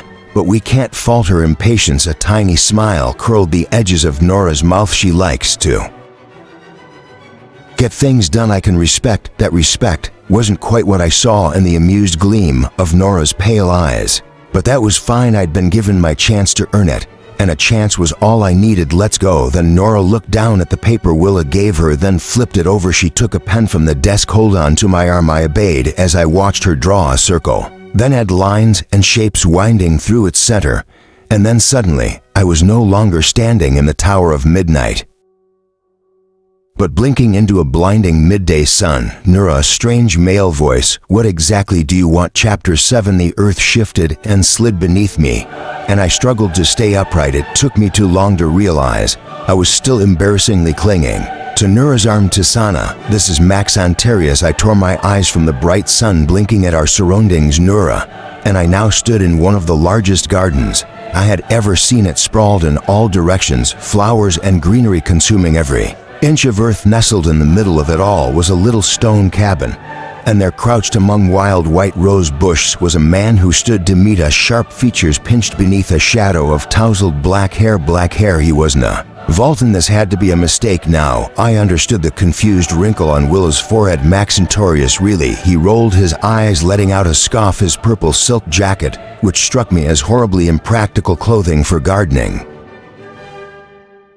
rippled under the sun as he crossed his arms across his chest. His gaze settled on me. It was the brightest, iciest blue I had ever seen, so unnervingly stark that it edged on inhuman. "Can you tell me why you're bringing strange girls in nightgowns to stomp my irises?" I looked down at myself, forcing myself not to be embarrassed by this shapeless cotton thing, then looked down further to the little blue flowers crushed under my toes. To be fair, it would have been impossible not to crush something. Nura only answered icily, "You haven't shown up to the towers for any mandatory appearances." Max Antarius lifted one long straight finger. "One, that isn't your concern, is it?" Then another. "Two, as you know, I am retired. You are still a member of the orders." He uncrossed his arms, jerking his sleeve up in one sharp movement, making a show of examining the inside of his right wrist. I caught a glimpse of a small gold-colored tattoo. "The sun, I've been meaning to get rid of this thing." Nuria didn't react, save for a small tightening of the muscles around her eyes, so slight That I would have missed it if I wasn't desperate for signs of communication, desperate to latch on to something other than the iron words. That I struggle to understand. She gestured to me. This is Tisana. She has been assigned to be your apprentice. I armed myself with the most dazzling bright-eyed smile in my arsenal, inclining my head in a greeting. Maxentarius's eyes dance. From me to Nura, and then back to me, black eyebrows raised, ever so slightly, sharp words dangling in the air. And then he laughed. That's ridiculous. You didn't take one 6 months ago. So here you are, retired. That was the agreement. And besides, his arms dropped, gesturing to me, then flailing into something like a shrug. I mean, honestly, do I have to say any of this? Where do I even start? During that last question, his gaze flicked over me with an incredulous disgust that made my teeth grind together. What are your reservations? Nora retorted. What are my reservations? You bring me a fragmented Valentine who's practically geriatric and ask me what my reservations are. Che Rick, I didn't know what it meant, but I was sure it was an insult. I steeled myself with a face of charming, earnest pleasantness. It would be honor to train with you. I didn't even know how to approach attempting to say Maxentius's name. Instead, I awkwardly cut myself short, offering a do. I'd been in its place before turning to Nura. But maybe better if I could find Valtine. He arched a brow, unamused by my practiced charms. And she's foreign. What is that? Thraney, there are no Valta in the Order of Midnight who are available to apprentices right now. Nora snapped. You are Tsarna's only option. God's well, that was just terrific. If it was even true, Maxentarius and I glanced at each other, and in that moment I was certain that we had to be thinking the same thing. He snorted. As much as I love being a last resort, this is ridiculous. How old are you anyway? Before I could answer, he shook his head, turning back to Nura. I won't bother. This doesn't even justify a response. You know it, I know it, and I'm sure she probably knows it too. You already know where I stand on involvement with the orders. I glanced from Maxentius to Nura, reading the taut hostility in their stances, the sharp edge in the way that they looked at each other, and I tasted the thread of tension in the air that lingered between them, one that seemed drawn from something deeper than this conversation alone. There was history here, old rivals maybe, or I watched their unbroken stares, heavy with that distinctive blend of familiarity and resentment, or former lovers. Perhaps I tucked this theory away. Knowing these kinds of things about people always turned out to be useful one way or another. Details aside, one thing was certain. I strongly suspected that this argument was about more than just me. It's been 8 years, Max. Nora snapped. It's time to do something with your life. Your concern is touching, but I've given you an answer. You are a member of the orders, whether you like it or not. I wasn't asking you for an answer, of course. Holding true to patterned silence, Nura and Maxentius looked at each other with combative stares that were only barely shy of outright glares. The sound of birds flitting through the trees was suddenly deafening. I'm not doing this, he said at last. I'm sure you've just been itching for an excuse to put me in my place. But it's wrong for you to use her to do it. That's not. I already told you. Nora straightened, letting out a puff of exasperated air through her nostrils. She turned to me. He's just being a child. He's more than capable of teaching you. I am not, he retorted. Don't lie to the poor girl. I looked at Maxentius's stubborn, steady gaze, then Nora's set jaw and icy eyes equally immovable. I wasn't sure exactly what I had stepped into, but I knew that if I brought up finding another trainer, Nura wouldn't give in. Not after this whole argument. I could do this, I told myself. I was an expert in making stubborn men do things that they didn't realize they wanted to do. I wrapped Threlian lords around my fingers like they were made out of putty. And how different could this petulant Salari possibly be? Besides, I didn't actually need training. I could teach myself anything I needed to know. All I had to do was appease the Order's technicalities, force myself through their requirements as quickly as possible, then convince them to help me get back to Threll, hopefully before Cyril. I didn't let myself finish the thought. He'll come around, Nura said to me quietly, then turned to Maxentius, who had crouched down to observe his roses. Don't you dare leave her here, he said, without looking up. I hoped she was leaving every minute she spent arguing would make my job more difficult later. It's time to do something, Max. You're too young for this. A faint, tenuous warmth stretched in her voice far beneath her words. It was only just audible enough to make him glance. Up the wrinkle above his nose, softening only slightly. Oh, definitely former lovers. My suspicion became a certainty. Good luck, Nora said to me. I'm sure I will see you soon. And before I had the chance to stop her, before I had the chance to ask any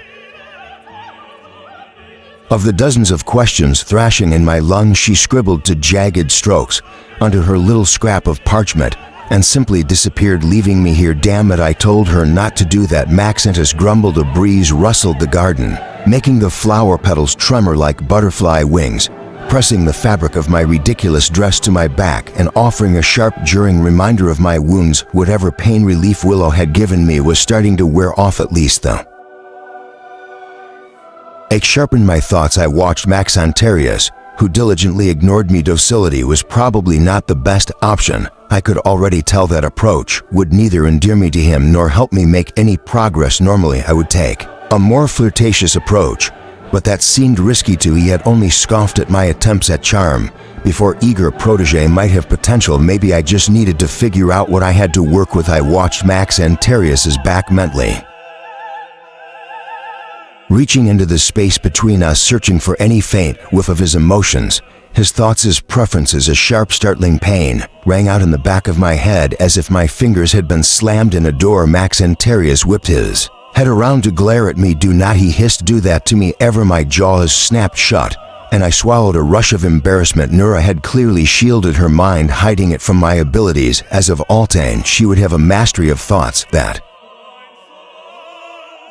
would allow her to do such things. It hadn't occurred to me that a Solari could do the same thing, though now it seemed obvious that such protections would be necessary living in this world. I apologize, I started. I only, but Maxentarius rose without so much as looking at me. Fucking Valentine, he muttered. Sneaky bastards. He strode to the door of the little stone cabin. I started to follow him, but he whirled around in the doorway, blocking it and sneering at me down the bridge of his nose. I am not participating in this, he said, and before I could respond, the door slammed so forcefully that I felt the wood reverberate at the tip of my nose. I shivered, my back throbbed. Maxentarius had not opened the door again.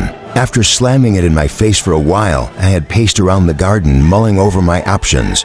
The way things looked from where I stood, I had very few. At first it had been difficult to curb my anger, which grew more and more potent with every passing minute. I dragged myself across the plains, across the ocean.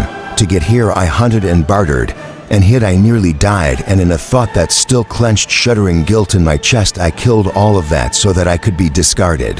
Outside the locked door of some petulant teacher who refused to train me. Gods, he wasn't even a Valentine. I didn't know much about Solari wilders, but I knew that even though they could theoretically do most of what Valentine could do, the way they used their magic was very different than the way I used mine. I breathed in my anger and exhaled resolve. If they were going to force me into this situation, then fine, I'd make everything I could of it. I wasn't sure what Maxentarius expected to happen, but I didn't leave. Instead, I sat down just outside the door, crossing my legs, waiting. He had to come out eventually, and when he did, I'd be here. Besides, it wasn't as if I had anywhere else I could go. Minutes passed, 30. 40, then hours. I watched the flower petals grow brighter and brighter under the waning sun, then reflect the warmth of sunset, then curl and fold in on themselves. In dusk it was cold. Thrill didn't get cold, and I didn't particularly enjoy the unfamiliar sensation. The flower leaves gently curled like an animal getting ready to sleep. I wondered if he had put some sort of protective spell on them to shield them from the chill. My teeth chattered, and then finally the door opened. I jolted so abruptly that my back screamed. Maxentarius stood in the doorway. You look freezing, he said matter-of-factly. Yes, I saw no point in denying it. Are you planning on going anywhere? I have nowhere for going. I tried to sound very pitiful. He sighed. Figured she'd leave you here on the coldest spring night we've had in years, he grumbled. Then he stepped back from the door, eyeing me warily. I'm inviting you inside, but only because if I let you freeze out here, I'd have to relinquish my moral superiority. I didn't understand what any of that meant, except for the important part. One, pulled myself to my feet, wincing slightly as my back straightened, and offering Maxentarius my most charming, grateful smile. Thank you. Max Adios, I was very proud of myself for correctly stringing together all of those syllables out loud. He rolled his eyes as he stepped aside, holding the door open for me. Max, please, otherwise we'd spend half our damn lives saying that ridiculous name. Thank the gods, I had never seen so many things packed into so small a space. I stepped through the door and immediately stopped short. It took palpable effort not to let my jaw drop. My eyes didn't even know where to look. First, Max's home was tiny, but every single wall, everyone was lined with shelves that held trinkets and tools and art and sculptures and little strange wearing metal things. One shelf was devoted completely to what looked to be a very wide variety of sizes, shapes, colors, and types of wine bottles. For different rugs covered the floor, all overlapping each other at various angles, each a different color and texture. A fireplace bathed all of this in flickering orange light, reflecting off little metal pendulums and curious circling devices. A couch and two armchairs sat near the fire, none matching, and a dining room table with 5 different styles of chairs occupied the middle of the room. Around a corner I caught a glimpse of a small kitchen and a narrow hallway with a few closed doors. These are all very useful and important things, Max said somewhat defensively, as if he saw my eyes widen.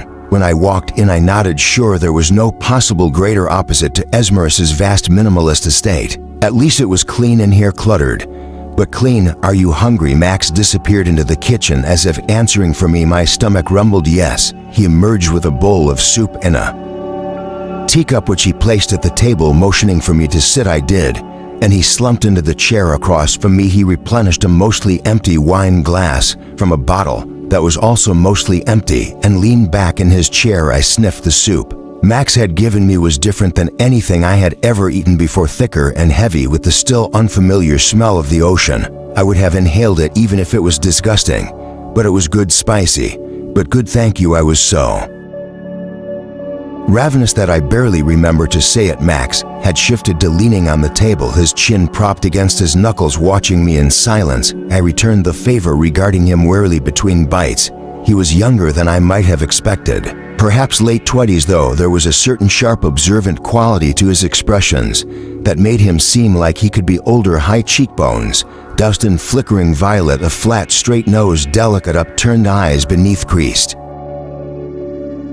slits that only emphasized their unnerving cloudy blue. Up close they looked even more strange. I knew an old man in thrall who had cataracts that looked a bit like those, though certainly not in such a striking blue. Somehow I doubted that Max had eyesight problems, though his gaze seemed too deliberate, too piercing for that.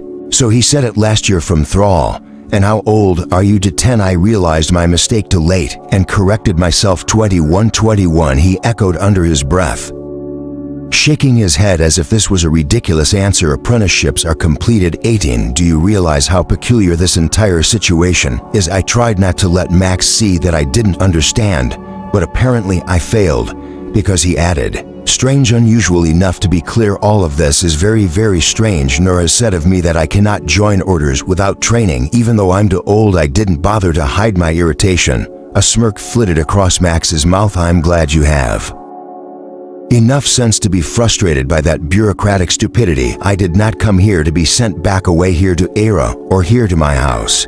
Both. He let out a breath of a chuckle, as if this answer was simply an amusing joke, and finished his glass of wine, poured another. Sorry, how rude of me. He lifted the bottle. Would you like some? No thank you. My gaze flicked to the walls and the empty wine bottles that lined one of the shelves. Noted. But I needed more information about this man. If I was going to understand what he wanted, if I was going to figure out how to make myself invaluable. I put my spoon down and took a sip of tea. Even that was spicy, making my nose burn. How are you knowing Nura? I asked with calculated casualness. Is she a friend? Max snorted. She's the second highest ranking member of the orders. Everyone knows Nura. Oh, I did hear that. Bitterness. I smiled slyly at him. You know her another way. I think we fought together during the war. If you must know. Max straightened, narrowing his eyes. But you're awfully bold for someone who dumped herself at my house and refused to leave. I can't leave. What war? I knew very little about Era's recent history, but Max ignored my question. You can leave. You can do anything you want. I paused. All at once it hit me for the first time in my life that statement was true.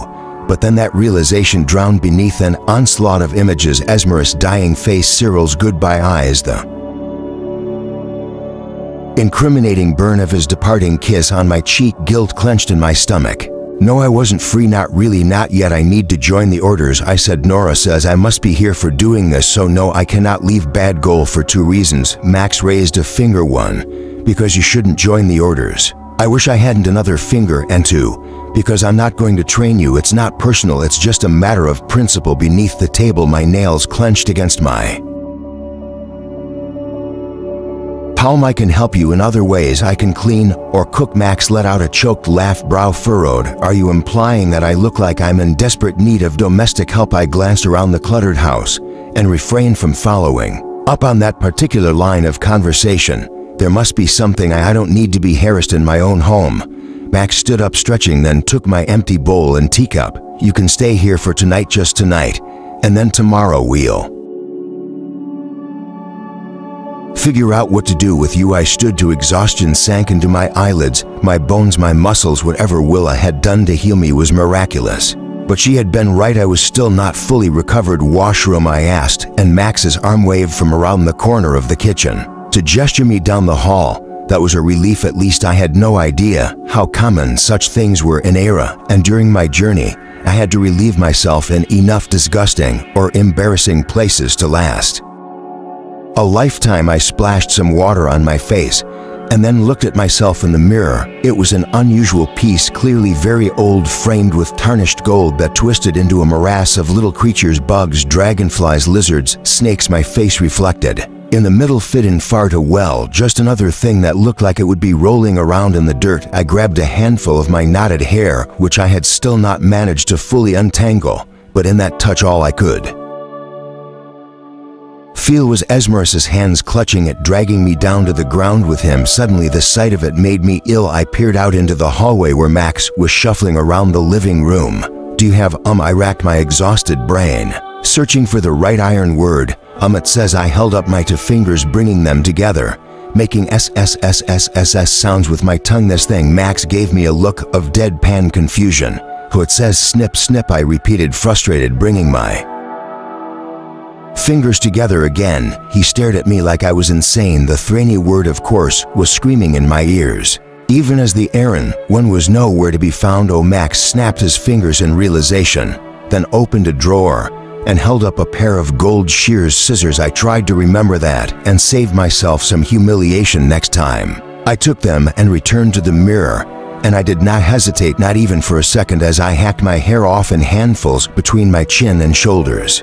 I had kept it so long after all, because Esmerus liked it that way. I didn't have to care about that anymore.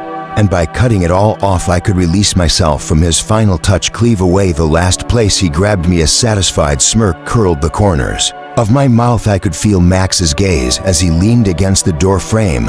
You're going to wish that you left it a little longer. Another handful. I disregarded Max's statement. It felt good to have the ability to disregard the opinion of a man. I shook my head, feeling the lightness, watching my shortened hair bounce above my shoulders. He is good this way, I said, handing the scissors back to Max. He shrugged. You're going to have a hell of a time keeping it out of your face. Long is fine, short is fine. It's this in-between stuff that gets you in trouble. He tucked the scissors into his pocket and jerked his chin towards the basin. Not my problem, though, as long as you clean all that up. I did as he asked, and I had never seen anything so beautiful as the fireplace flames, claiming those tendrils of black and silver, shriveling them, reducing them to ash. Chapter 8. Bright midday sun flooded through the curtains. By the time I opened my eyes, I was once again awakened by that musical chattering sound. This time I recognized it instantly as Willa's voice that got me out of bed. Quickly I threw my single shapeless dress back on. Uncomfortably, I'd had to sleep naked simply because I had no other clothes. I hurried out into the living room where Willa and Max stood somewhat awkwardly. There was a new nervous tinge to Willa's voice, and you know how it is, things are just so tense. With the invasion of Tan and all the hostility in Vinaya ascended, only hope it won't go to war. Willa stopped short. Two sets of eyes turned to me. Tisana, good morning, good afternoon is more accurate. Max said, how are you feeling? Oh, your hair. Her voice trailed off. I wondered if it was Good or bad that my shortened hair was enough to reduce Willa to silence. "Good morning," I said. "I am much better, thank you. I meant to make it here last night." But with everything that happened, she let out a breath, her small plump mouth thinning. Something was off. What I asked our oh so great queen. Cesar's paranoia cost a lot of people their lives last night, Max said. Paranoia. Willa's brow furrowed. These are difficult times, Max. We can't dismiss it as paranoia. She's doing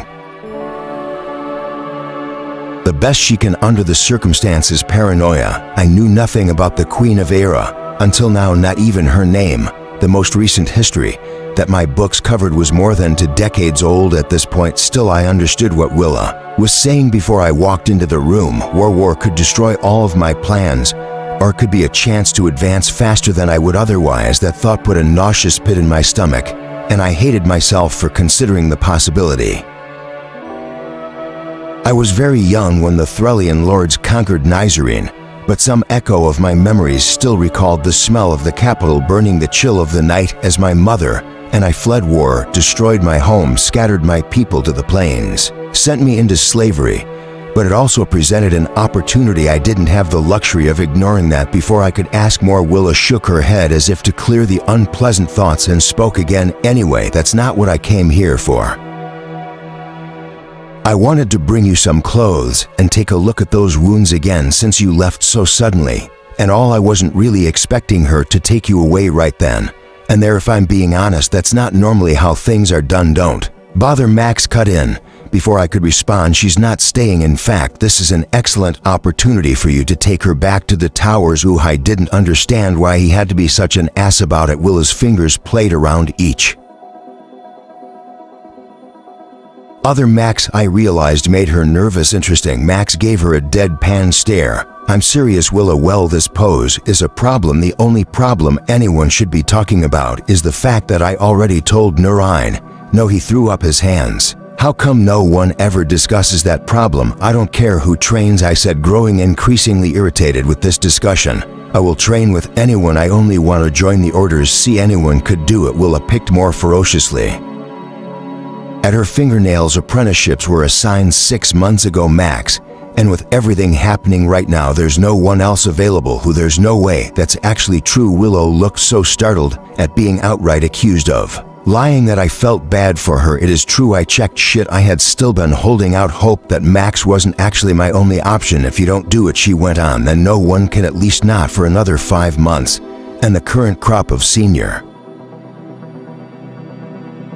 apprentices, then she can wait for 5 months." I shook my head fiercely. "I cannot wait 5 months. Both of you need to calm down." Willa's voice took on a tone that sounded as if it was meant to soothe cranky children. "I spoke to Nura about this before coming here to Sana.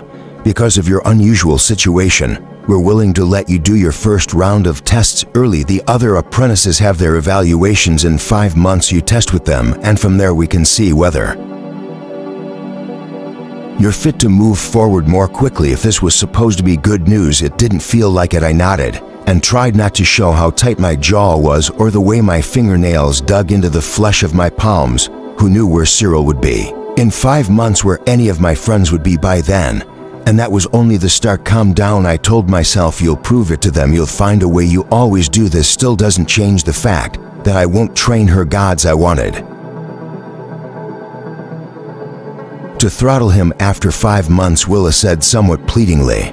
"We can see about switching things around," I told Nora. "No, well, Max and us, as you know." She continued to fidget, her voice halting, as if she was very much dreading saying what she was about to say. "You are still beholden to the orders. You know what the penalties are for failing to uphold your duties, especially because of your." Max raised a palm. Fury seeped into every line of his face, drawing harsh wrinkles of tension around every feature. "Right, I see where this is going. You're saying I don't have a choice. All of us have obligations," Willa said apologetically. He let out a scoff, then turned those inhuman eyes on me. "They picked an unusual battle, and you didn't they?" I returned his glare with a sweet, accommodating smile. "I will be excellent apprentice." Max crossed his arms and went outside without another word, leaving Willa and me staring at each other. I picked up her bag. "Thank you," I said, then grabbed the skirt of my shapeless dress I'm glad to rid this thing. That was good news. At least Willa stayed for a while longer, helping me unpack the clothes she had brought. In this case, unpacking simply meant trying to find a clear surface upon which to place them. But I didn't mind. I was just thrilled to be able to get out of this hideous dress. Instead, I changed into a pair of close-fitting trousers paired with a blouse that wrapped around my body and tied around my waist, both rendered in shades of dusky blue. Simple, but well's better than that awful chiffon thing. Before she left, Willa looked at my wounds and seemed pleased with how they were healing. She had laid me on my stomach while she hovered her hands over my bare back, muttering under her breath. Whatever she was doing itched, but didn't hurt even when she touched open wounds directly. Could all Voltaine do this? I asked her. No, just some of us, she chirped. Everyone's abilities manifest a bit differently. Certainly, it is a useful skill to have. Then before she left, she took my wrist and removed the bandage that I'd noticed when I first arrived, revealing a tiny, neat wound. I'm sorry, dear, this will sting. I winced as she took a small knife and opened the wound just enough to coax forth a few drops of blood, which she captured in a glass vial. I resisted the urge to pull my hand away. What is this? I asked. Just for tests, she said, as if it were nothing. Then she replaced the bandage there. Now what's left? Max didn't come back inside at all during this entire encounter. Before Willa departed, she pulled me against her in an unexpected embrace. Don't worry, she whispered into my hair. Everything will come together. I know, I answered, if only because I wouldn't allow myself to consider any other possibility. And then Willa was gone, leaving me alone again in this house where I was clearly so unwelcome. But there were worse things to be than unwelcome. At least now I had a goal, a plan, and a teacher who at the very least couldn't kick me out. I found Max out in the garden clipping dead blossoms from a shrub. He didn't even look at me as I approached. This would be so much easier if I could sense his thoughts. Still, I didn't need magic to feel the anger that surrounded him like a cloud tainting the air. Why do you hate the orders? I asked. Because they're archaic and controlling and power-hungry. He didn't look up. Clip. A blossom fell to the dirt. I only need for you to tell me what I need to know for the test. Only this. Clip. Max laughed. Only this, he repeated, shaking his head. Please, I said, making my voice small. Sweet. I need your help. Men loved that voice. All tiny and helpless. Over the last 8 years, I'd honed mine to perfection. Max's eyes flicked me only briefly with a removed coldness that told me he was neither fooled nor moved by my performance. I went through a lot to gain my freedom from the orders. I'm not about to turn around and hand it right back to them. I don't want to get myself thrown into Elizabeth, so I'm not kicking you out.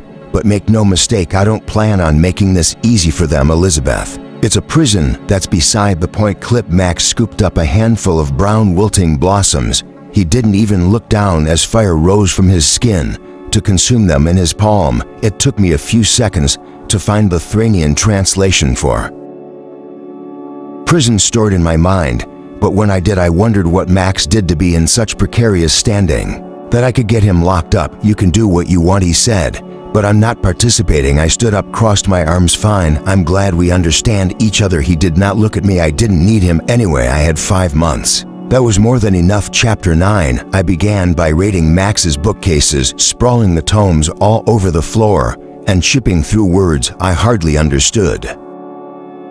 Something in here had to help me, or at least give me a hint as to what would impress the orders. But reading them felt like wading through sludge. In words blurred in front of me, little more than a tangle of letters tucked between books were pieces of parchment with circles scribbled on them similar to the ones I'd seen Nura draw. But I had no idea what they did. The books didn't help with that either. Max regarded me through all of this, ignoring me except to remind me not to touch something or to clean up whatever I had misplaced. I refrained from pointing out that cleaning up was an awfully relative term in this house. Eventually, he went into the kitchen, and soon aromas that made my stomach rumble filled the house. He emerged with 2 plates, motioning for me to sit. I slid into a chair, not even really bothering to look at what I was eating before inhaling it. I was that hungry. Max eyed the pile of books at the center of the floor. How far did those get you? They're not exactly easy reading. I pushed my rice around my plate. Before I could find a way to tell him exactly how far they didn't get me, the door swung open, I looked up to see a man standing in the doorway, tall and straight-backed, hands tucked into the pockets of a well-fitting bronze jacket. He was perhaps Max's age, with dark skin, cropped black hair, and quiet eyes that slowly moved from me to Max and back again. Max looked over his shoulder. "You should knock. One of these days you're going to walk in on something that you don't want to see." The newcomer's brows rose just slightly. "Is that what I'm doing now?" "Not that kind of scandal, sadly." He taught Max a questioning look, then took a step forward and leaned over the table, extending a hand to me. "Samarin, whom do I have the pleasure of meeting?" His voice was low and smooth, deep, but inviting and gentle. It took me just long enough to be awkward to realize that I was supposed to grasp his hand. This was not a common greeting, enthralled. "Tizana, this is my apprentice Max." That he hadn't stopped eating through this exchange, at least, so they tell me. Samarin straightened his eyebrows, jumping. "She's your apprentice." Every single word in that small sentence was emphasized in a different way, communicating a different meaning. "She's your apprentice." Translation: she's a Voltan and a fragmented one for good measure. "She's your apprentice." Translation: she's way too old for the "she's your apprentice." Translation: they got you to take an apprentice. It was oddly comforting the way these things transcended language, and that I could hear those little nuances in Aaron, just as I did in Thrones. Max sighed yes. Apparently Samarin seemed stunned by this, his brow wrinkling thoughtfully, then it smoothed as he offered me a small smile. "It's lovely to meet you, designer. I'm sorry that you've been saddled with such an unpleasant mentor." I liked him. Max jerked upright, leaning to peer around Samarin's body at the doorway. "What did I tell you? No apprentices allowed in the house." "You just said that she's an apprentice," a wavering, lisped voice replied. I craned my neck to see a boy standing behind Samarin. Perhaps 12 years old, chubby, with a moped head of curly blonde hair. "This one won't leave, so it appears that I'm stuck with her. But if she broke as many of my things as you did, I'd banish her too." "I'm sorry about the spyglass. It was..." Somerset looked down at the boy. "Why don't you go outside and practice today's lesson? I won't be here long."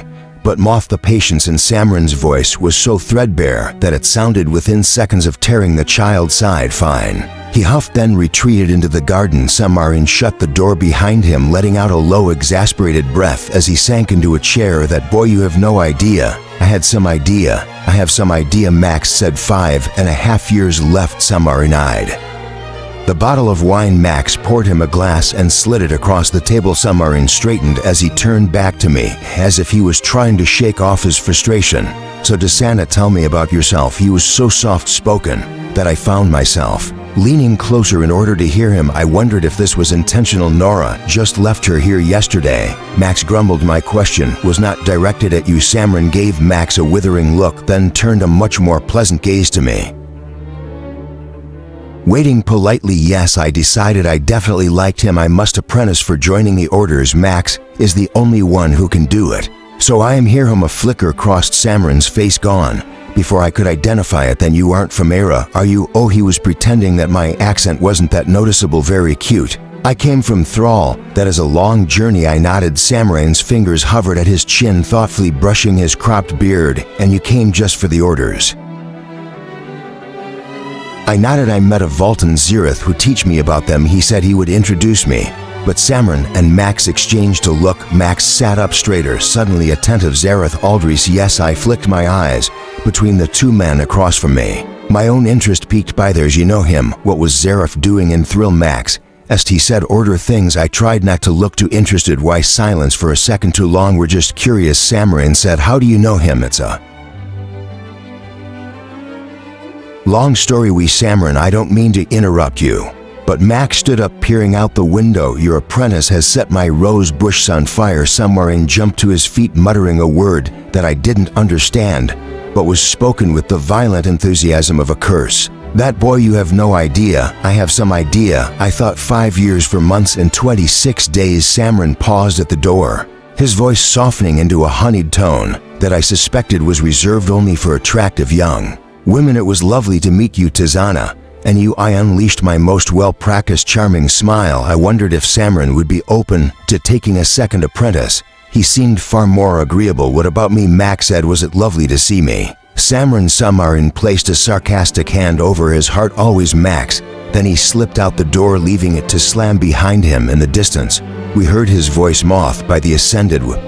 What you doing? I was just, you can't just wander around throwing those sparks. The voices stopped abruptly. I wondered if they had disappeared like Nora had when she brought me here, Max, and I sat in silence for a moment looking at each other. You could have that apprentice, I said at last. A smile quirked at the corners of Max's mouth, though it looked like he was fighting it desperately. True, he replied. And then at the same time, we both chuckled. Chapter 10. 2 weeks slipped by and Max still refused to train me. This was especially frustrating because I wasn't even asking much of him. I only needed him to tell me what would be on the order's evaluations. Those tests I figured were my best chance to prove to Nura and the rest of the orders that I was capable of membership, and not only that, but to convince them of my cause. And to do that I had to do more than pass. I had to be remarkable. Max's books, as he seemed to suspect they would be, were unhelpful. The language was too archaic for me to understand and more philosophical than instructional, so I did what I could. I tried to force my body physically back into prime shape, rising at dawn to run as far as I could, force my legs to carry me, pushing my lungs until my breaths came in shaky, ragged gasps. I was so weak I used to be able to dance for hours on end without letting my flirty smile waver. Now my body sputtered at a fraction of its previous capability. Max would watch me as I returned, gasping and heaving, usually leaning back in a chair with a book in his hands or crouched among the gardens. That looks hard, he would remark, and I glared at him as I panted and shoved another pin into my hair, as he had frustratingly been right about the length. Would be less harder if I knew what to study. I snapped between gasps. Running around in circles is probably not on the order's evaluation. I practiced every scrap of magic that I knew, conjuring, bending the breeze around my hands, sucking droplets of water from the earth. I even tried drawing some of those circles on the ground, mimicking the ones I had found in Max's study. I didn't know what they were intended to do, which I supposed could have gone very poorly, but for me they did nothing at all. Once, while I was copying what had to be my 10th circle, Max stood behind me and peered over my shoulder. He remarked, cocking his head before wandering away. That one sound made me want to snap him in two. At least I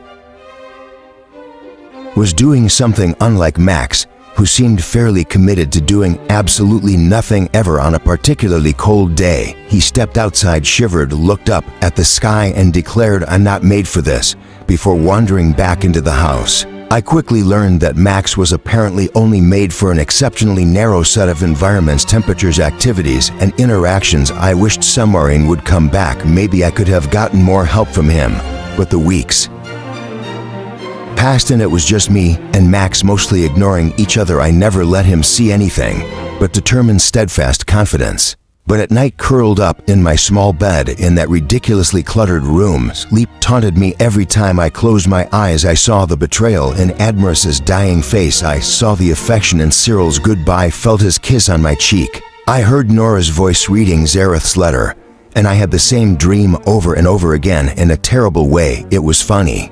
When Asmoris beat me, I had vowed to haunt him, cursed him to see my eyes every time he closed his. Now I was the one who saw him in every shadow. You forgot what you are, he had spat at me. Well, I never forgot. Now every time I came close there, he was reminding me of everything I had left behind and everything I would carry with me forever. The days ticked by, and then one morning Willow returned to look at my wounds. She was friendly and chipper as she informed me that everything was healing nicely for a while. It was nice just to be around someone who was at least relatively pleasant. Then I asked her, do you have any new letters from Zareth about Thrall? Willa's silence plunged my heart into ice water. He says that things are a bit, her voice trailed off the musicality flat, things are a bit complicated there. My fingers tightened around the bed sheets. Complicated, I suppose. With that lord dead, there's been some struggles. Willa coughed. I wanted to yank the words from her, but it's just a period of change. Things will calm down. I did not trust myself to open my mouth. All I could think about were Cyril's sweet eyes and the sound that his sword had made in Esmeralda's chest, a crunch, a squelch, a reminder of how soft and breakable a human body really was. It didn't matter whether it belonged to the most powerful man in Thrall or a slave boy with a kind, gentle smile. Chapter 11. That night, I collected every scrap of paper I could find that had those circular symbols scribbled on them. I lined them up outside, looking at them. Every single one was different, the markings going through their center in different shapes and orientations. I still had no idea what they were or what they did, other than that Nero used one to bring us here, and that they were the most concrete example of something important that I didn't know how to do so for whatever reason, perhaps simply because I needed a solid goal to latch onto. I channeled all my energy into understanding them. I copied every single one, imitating each stroke with exact accuracy. In some cases, I even layered the paper and traced them stroke for stroke, line for line. Hours past the sunset. I lit lanterns. I wouldn't go inside because I didn't trust myself not to slap Max if he snickered at me. I repeated those symbols over and over again, the same way I had practiced my dancing steps for hours and hours, forcing them, hammering them, shattering them and myself until we were melded together. I would do the same damn thing with these stupid symbols. I had to. I wasn't sure how late it was by the time I heard the door open behind me. By this time, I was surrounded by paper stacked up all around me in piles like a gate locking me in. Not that it's my business. But do you plan to stay out here all night? I heard Max ask. I didn't turn around. My steady hand did not waver as it traced another circle, calm, methodical. I had a system combining each symbol with each type of ink. If I must, I'm exhausted just looking at you. I had no response to that. Anger simmered deep beneath my skin. Do you even know what those are? He said. My fingers tightened so hard around my pen that I nearly snapped it into no. And I think you probably will not say. The words came out in a low snarl. The orders probably won't ask you about them. Before I could stop myself, I jumped to my feet, whirling to him, the pen still clutched in my hand. I know I need to the iron words eluded me, driving my frustration to thrash up against my surface. I glared at Max, who leaned against the door frame. I wanted to scream at him. I wanted to ask, who has ruined you so badly that you can't do anything but stand in the way of people who have actual important things to do? Why do you feel such a pervasive petty need to shove your petulance in the orders' faces? And why the hell do you need to bring me down with you two instead? The errand words that came out sounded something like what so many hates. Do you have his confusion understandable as it was infuriated me? I let the pen drop violently to the ground. I hammered every errand word home slowly. Why do you hate the orders? Why do you hate me so many? What is wrong with you? I don't hate you, Max replied, which made me even angrier. That is not true. I shook my head. That is not true. I don't care if you hate me here. I touched my heart. It was the only way I could think to convey what I was saying. Or here I pressed my fingers against my temple. But you hate me in what you do. Why? What wrong did I do to you? It's not about you. Something shifted, softened in Max's expression. But I was past looking for scraps of kindness. It is about me. This is my life, not only yours. I blinked, and all I could see was Esmer's body, Cyril's face, hands, and skin of every man I danced for to earn the money to leave. I was slave and thrall. Did you know? He didn't answer, just stared at me with one deepening line in his brow. Did you know? He said quietly. I did many things to come here. I killed for coming here, my friend. I didn't have the vocabulary to describe what Cyril had done for me, given for me. I left my most important people. They need me. I cannot fail them to help them. I need this. I thrust my open palm down to the piles of drawings. I have nothing without the orders, no power. I need this.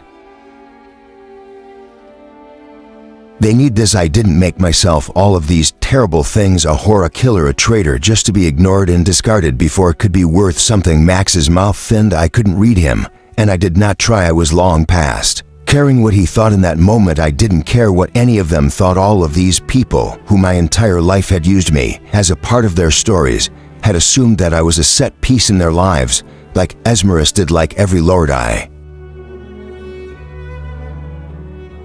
seduced, like Nura asking me to get under Max's skin, and now like Max, who saw me as a representative of some petty grudge, and not an actual human being. This is not only yours. I spat. So tell me what is on. Stupid test. Silence.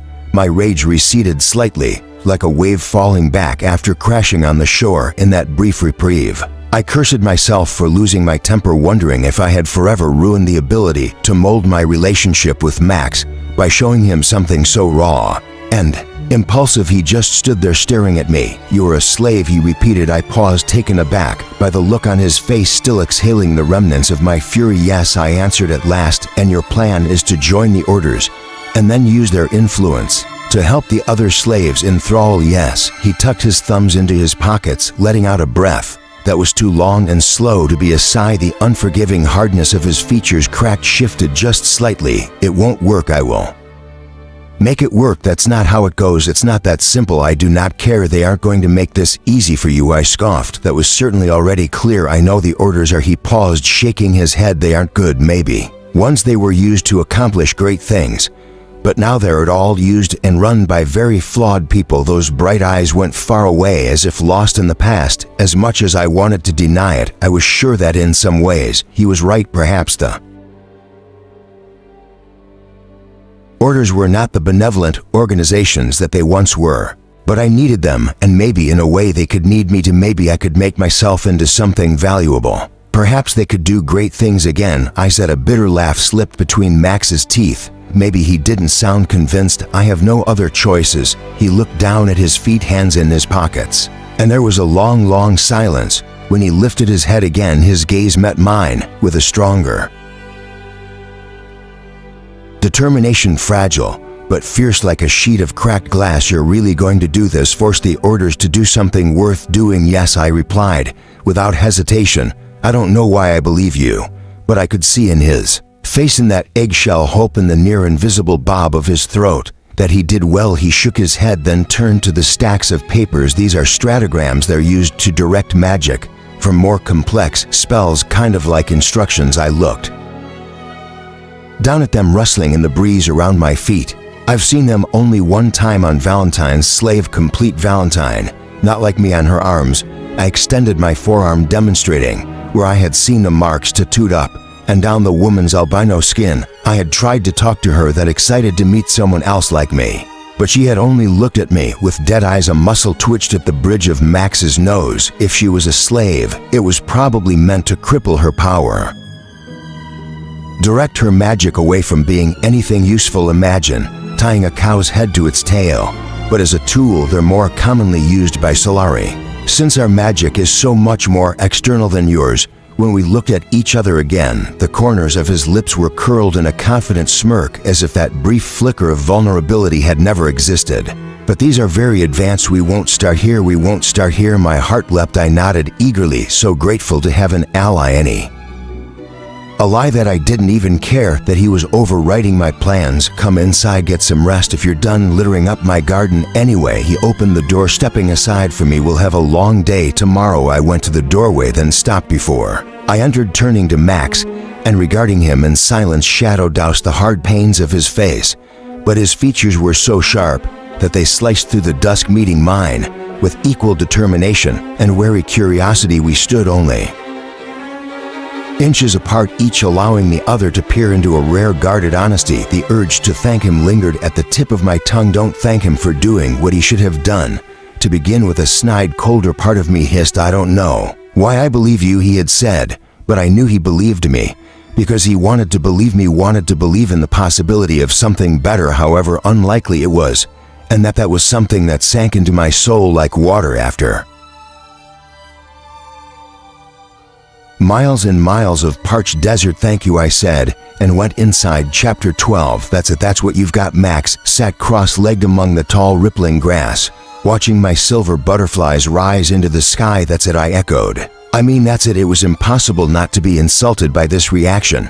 "Not only these," I said, gesturing to the butterflies. "There was also fire and sparks. Honestly, it's just all very performative. I know." "Thoughts also," I offered. "Right, no need to demonstrate that." I saw that one firsthand. His teeth clamped down on the end of his pen, looking down at the stack of papers he had brought with him. "And when you do that, what do you typically do exactly?" "What do I do? Do you speak or just listen?" I stared blankly at him. His eyes flicked up at me from the parchments. "What I mean is, how closely can you understand what people are thinking, words or just feelings? And how much do you control them?" "Control." It came out like a gasp. "Could A Voltaire do that. Max let out a humorous chuckle. Ascended. You really are new to our, aren't you? This is why you need to be careful here. I shook my head, putting aside that line of questioning for later. I hear what they feel, I said, not words. Just I couldn't decide how to explain it in Aaron, so I placed my hand over my heart. Big things here. He nodded as if he understood this perfectly. My thoughts shot to Esmerias, the way his mind felt withering and suffocating beneath my own. The look on his face as he fell to the ground, but I said nothing about that. Fine, good. Max placed the pile of papers on the ground, staring down at them. I was fairly certain that he did not sleep last night. When I went to bed, he was scribbling frantically at the table, not bothering to so much as look at me as he bid me good night. And he was in exactly that same place when I got up again in the morning, except surrounded by substantially more paper and with eyes bracketed by darkness. Still, he was exceptionally energetic when he greeted me and almost immediately whisked me outside to begin. No objections from me. In fact, this was the most encouraged I'd felt in weeks. No one taught me. I learned what I must. The word eluded me. I settled on to dance. Dance. Yes, I snapped my fingers as the word I was searching for came to me. Perform and thrill. It took a moment for understanding to flood across Max's features, dimming some of his enthusiasm with a shade I couldn't quite identify. I see, it makes sense that you would be self-taught, he grunted as he pushed himself to his feet. I did the same, if only because I didn't like the idea of him staring down at me more than anything. He said the orders care about control. That was why they were founded to begin with, to make sure that wielders weren't going to accidentally wreak destruction simply because they didn't know what the hell they were doing. And to the orders' credit, they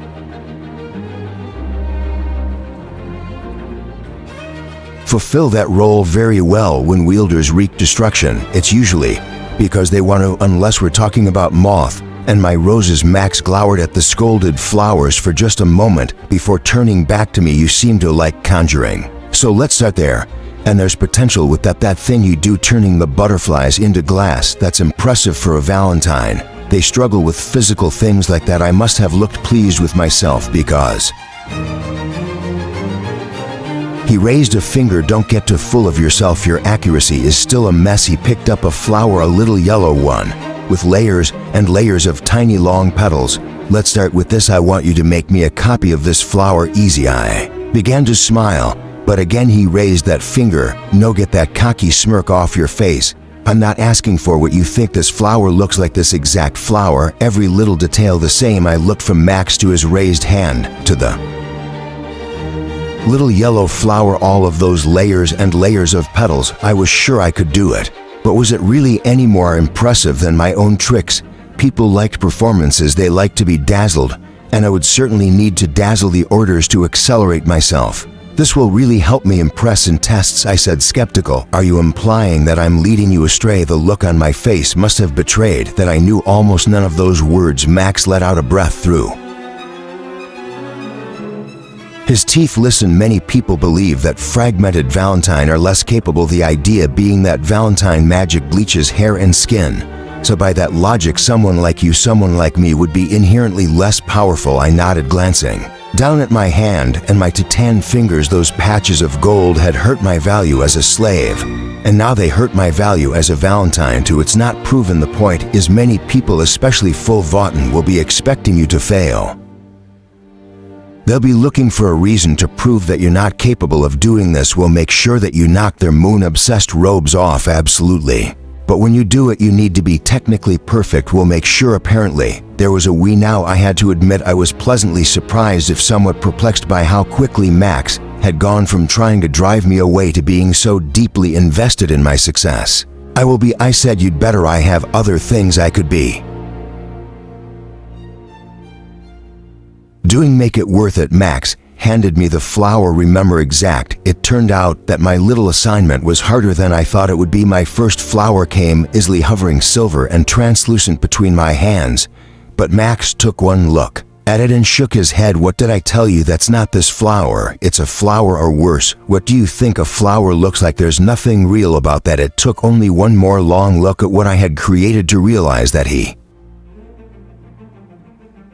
was right. My creation was too perfect, formed in rows of tear-shaped identical petals. that looked real from a distance, but revealed themselves to be eerily fake up close. I nodded, letting the flower dissolve into the air, then tried again, and again, and again. Too big, too small, too perfect, too symmetrical. You're duplicating petals, Max pointed out. I know, I muttered. I didn't mean to duplicate, but it was so hard not to. My mind felt too thick and clumsy to create all of that.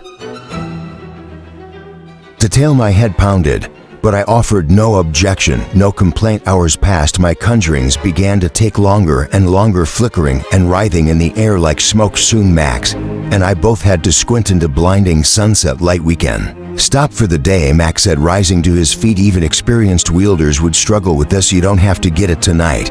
But I didn't look away from my translucent flower as I replied, no. What? No, we do not stop. He paused mid-step, looking perplexed. This isn't typically the context in which I'd like to hear that, but my answer is the same nonetheless. He turned back around, slumping back to the ground, quirking one eyebrow at me in a skeptical challenge. If you can do it, I can do it. Oh, I could do it. So we resumed, me creating flower after flower, and Max telling me all the ways in which it was wrong. By this point I knew, before he opened his mouth, exactly how it was lacking, and I was already letting it dissolve by the time the words left his lips. By then, all final dregs of sunlight had long ago disappeared beneath the horizon, leaving us in darkness. Max opened fire in his palms and placed it on the ground, where it hovered in an eerie self-contained ball. Could I do that? I asked without looking away from my 5 trillion flower. I don't know. Can you? I flicked my eyes to the fireball. Fire had always been difficult for me, like it was speaking a language I didn't quite understand. Sparks, really, Max had called it. He wasn't wrong. But I said casually, I'm sure, yes, as if it were nothing. He chuckled. Flowers and flowers evaporated into the night. Max's responses grew slower and less enthusiastic. Eventually he stood up and stretched. All right, I'm done. Sleep. He said it as if he couldn't come to the energy to create more complete sentences. You go. I will stay. A brief surprised pause. Are you sure? Yes. Ramming your head against a wall will probably get less effective over time. I don't know what that's meaning. It means don't kill yourself, but then again, I'm in no position to judge, I suppose. I heard the door open.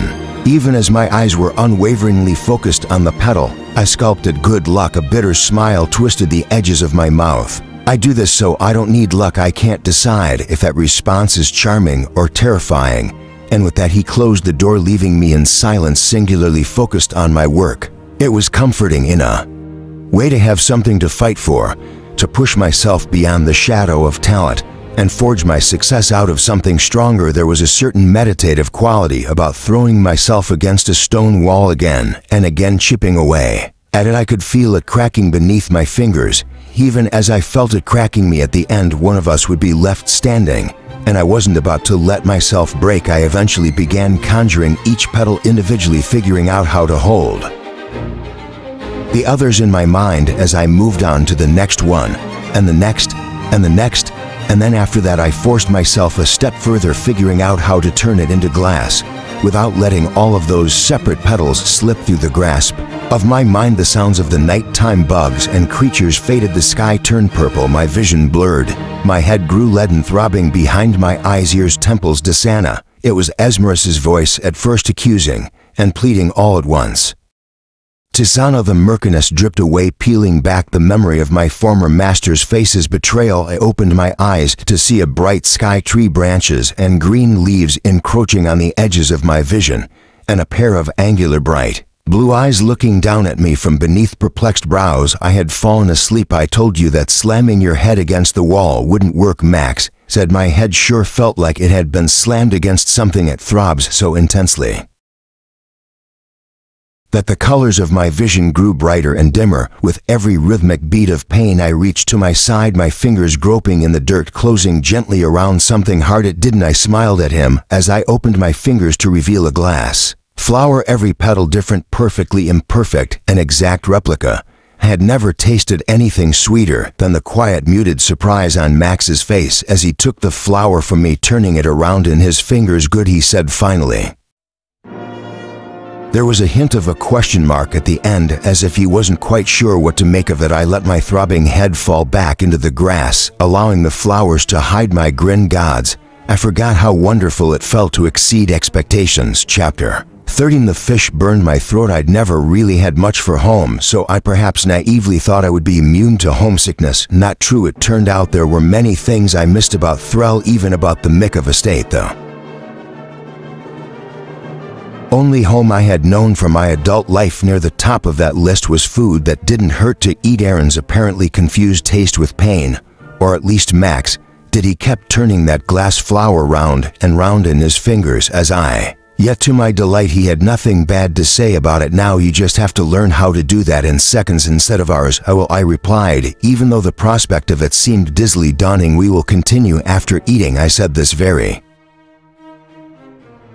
casually, even though my stomach clenched at the thought. The floor felt like it was shifting beneath my feet, like I was back on that wretched boat with my infected back. Max scoffed, like hell, you need at least a few hours to rest. I feel fine. Untrue.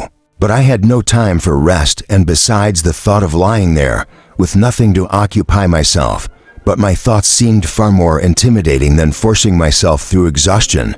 Max gave me a narrowed stare that pierced my lie. You pushed yourself to hard. Welding expends a lot of energy, and you've been doing it non-stop for the last 20 hours. It worked this time. You won't always be so lucky. He shifted in his chair, opening his mouth as if he were about to speak. But before he could, the front door swung open, and Samarin stood there. Thank you as always for knocking so very polite. Max cast a glance over his shoulder, though Samarin offered no response other than a smirk and a delicate shrug.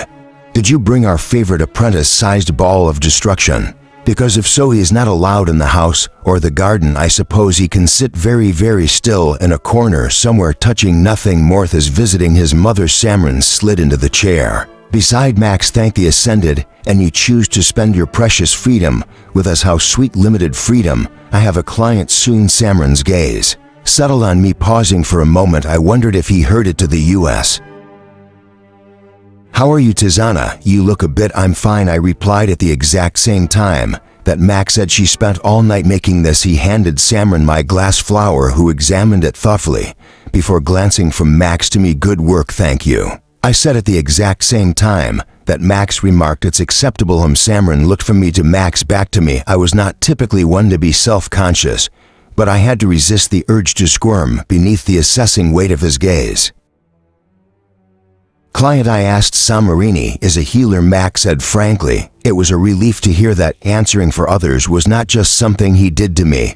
Like Willa, not quite. Samarin said the result is the same, but the process is different. Voltana internal, Solaria external. Max said this as if it was a self-contained explanation, but I was left turning those syllables around against my tongue. Internal, external, what does that mean? I finally asked. I hated the taste of every word suddenly. Too aware of the thick tongue of my accent. Valdana. Max chewed, thinking for a moment. When Willa heals you, she's in a sense talking to your body, encouraging it to grow, and he'll feeding your life force from within. He jabbed his fork towards Samarin. When Samarin does it, he's physically moving flesh, patching it together and molding it at a small level. The end result is similar, but the approaches are massively different. Samarin's way hurts much more, but it's far better for serious injuries like broken bones, Samarin added with a faint tinge of defensiveness, and faster when things get particularly nasty. Max said it's best to have both. I wondered if he knew from experience.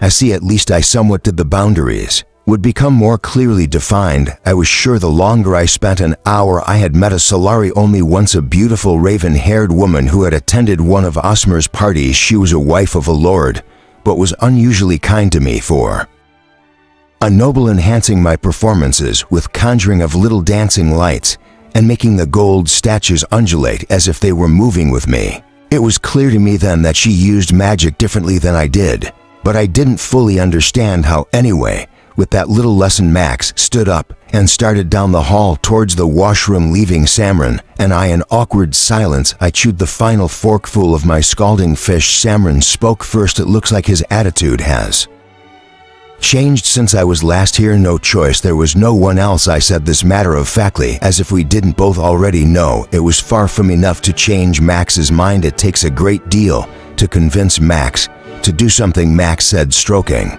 his beard, but when he does it, he does it. For example, he gestured at the window and I followed his gaze. I realized that he was referencing the gardens sprawling out from the cottage in every direction. He made the whole thing I asked, planted every single flower. It was obsessive, but he does nothing halfway. He could be good teacher. I paused, then added purely out of pettiness, maybe Samarin. Shook his head slowly, his eyes crinkling with an intrigued smile. There's no could. Max will be the best teacher you can find anywhere in Era. He leaned back, head poised in a thoughtful tilt. Curious, Max, did you know that there's a beautiful woman asleep in your house? I snapped, my eyes open to see a mass of curly golden hair hovering over my face, fingers sweeping my hair off my forehead. I let out a wordless yelp, jumping up in bed. A stunning young woman, bright face framed by wild golden curls, perched at the edge of my bed. She smiled at me in unfettered admiration. Holy gods, was I dreaming? My window revealed a sky that was only barely tinted purple, the room hazy with the dusky light of almost dawn. I had crawled into bed early that night and fallen into sleep so deep that it seemed only a shade away from death. It did not seem out of the question that I was having some sort of strange waking dream. Hello, the woman said. Her fingers traced my cheek, following the edge of my patch of tan skin. A Threne greeting sat at the tip of my stunned tongue, tangling with the word hello. But I was too shocked and disoriented to spit out either one. I thought living in the middle of nowhere meant that I didn't have to lock my doors. What did I ever do to make my house so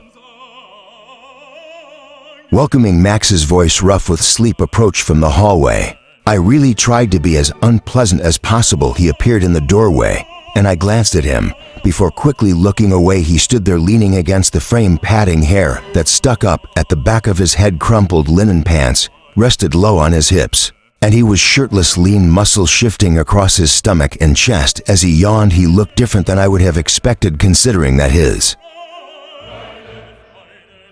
main hobbies appear to be drinking and enthusiastically doing nothing. I noticed this, and then promptly tried to unnotice it. Max, the woman's voice was a gasp of amazement. She moved my bed to the doorway, where she ran her hands through Max's hair. Her simple white dress floated around her ankles. She was barefoot. You look beautiful. A lover, perhaps. Somehow that didn't seem quite right. Thanks, Marisol. His voice was flat. He winced, pulling away from her hands. I haven't seen you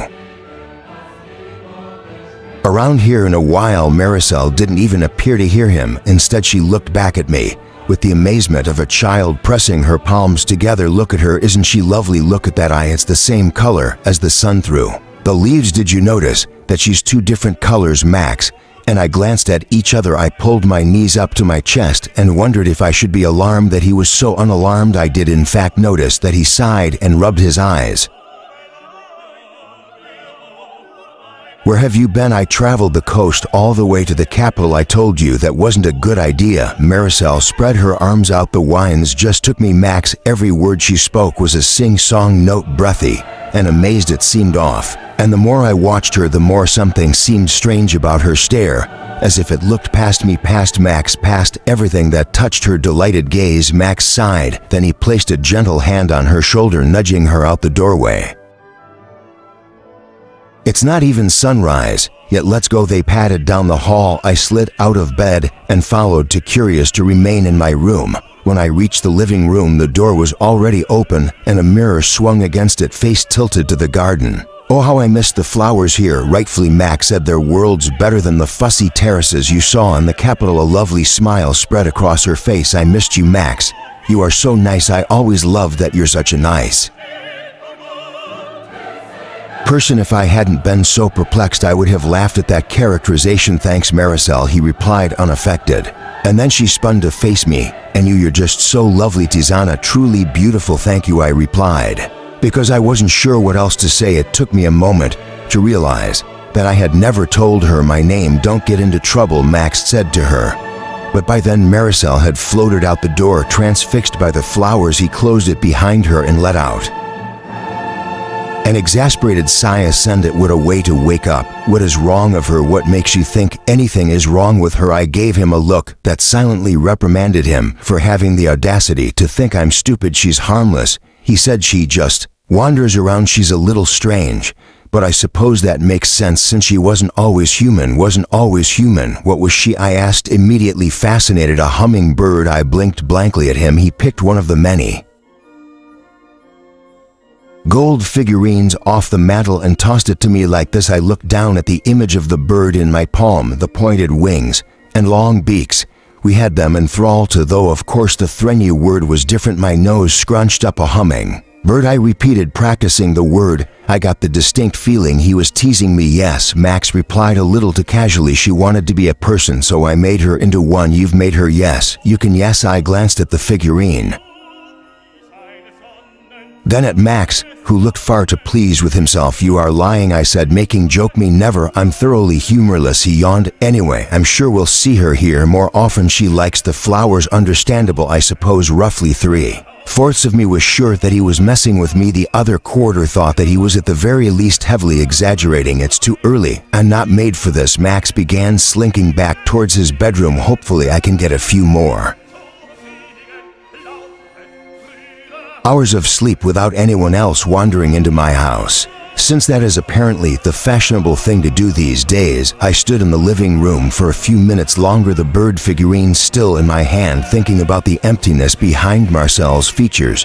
Then I rose my gaze to follow Max's bare back. Sauntering down the hall, a long angry scar slashed across it, starting at his right shoulder and falling all the way to his left hip, slipping beneath the waistband of his pants. Interesting indeed. Chapter 14. Submarine was right about one thing. When Max did something, he did it. We launched into training with a zeal that could only be described as ferocity, and every second of it delighted me. I found a certain euphoria in the exhaustion that came with relentless pursuit of my goal, and I knew that Max enjoyed it too. He didn't show it, at least not as openly as I did, but a life in servitude had taught me how to see between the cracks.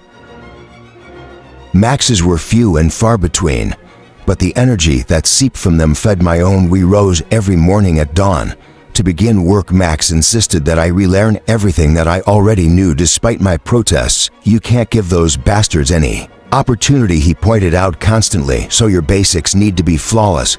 And though I had been skeptical at first, I soon had to begrudgingly admit that he was right. After a lifetime of self-teaching, I had learned to cut corners that I didn't know existed. So I sculpted flower after flower, shaving minutes off at a time. I ended every day with a throbbing head, trembling fingers, and usually some clipped sparse words of praise from Max.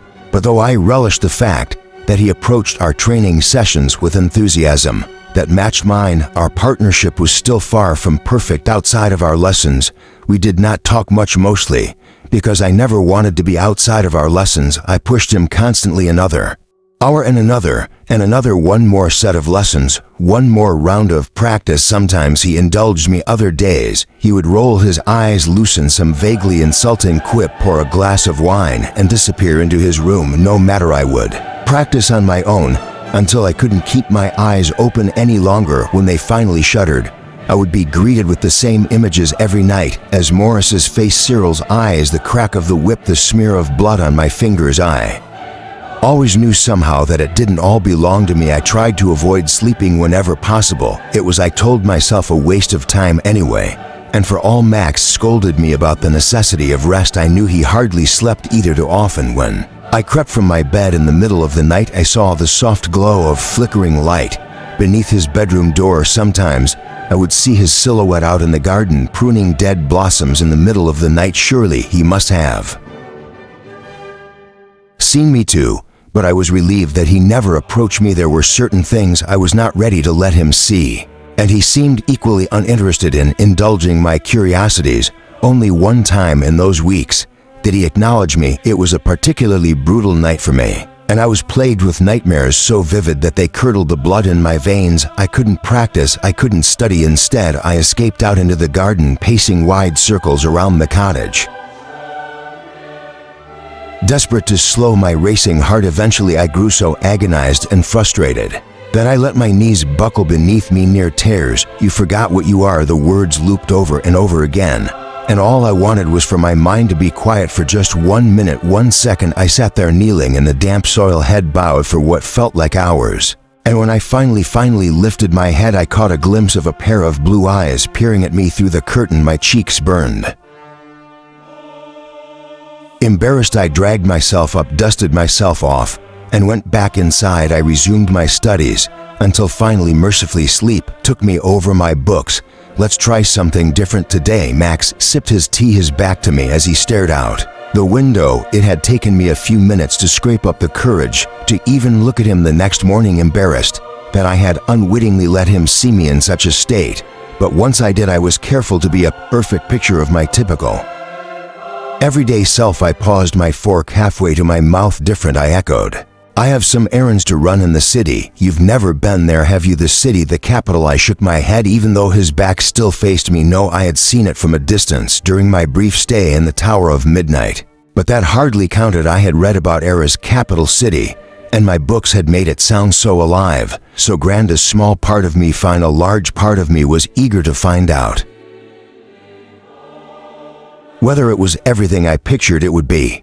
"But when will we do today's training?" Finally Max turned. He took another sip of tea, giving me a long look that I returned with equal steadiness.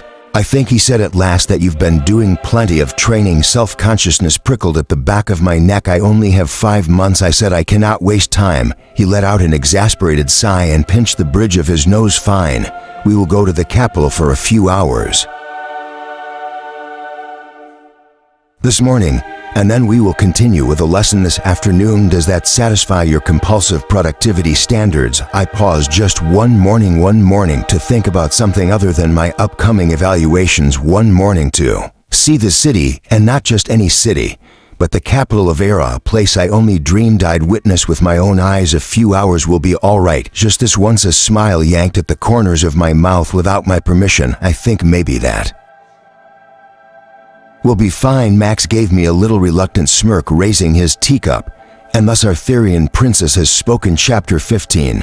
After we finished breakfast, Max led me outside, and I took his arm as he unfolded a little piece of parchment. "A stratogram?" I asked. "Yes. It would take all day to travel there otherwise." "When will I learn this?" He arched an eyebrow at me. "I'm starting to think that you have a terribly one-track mind." "My mind has many tracks," I retorted, as if I knew what his insult meant. Clearly I watched his hands as he drew a circle, then one line, and another. My heartbeat quickened in my chest, and my fingers tightened of their own accord.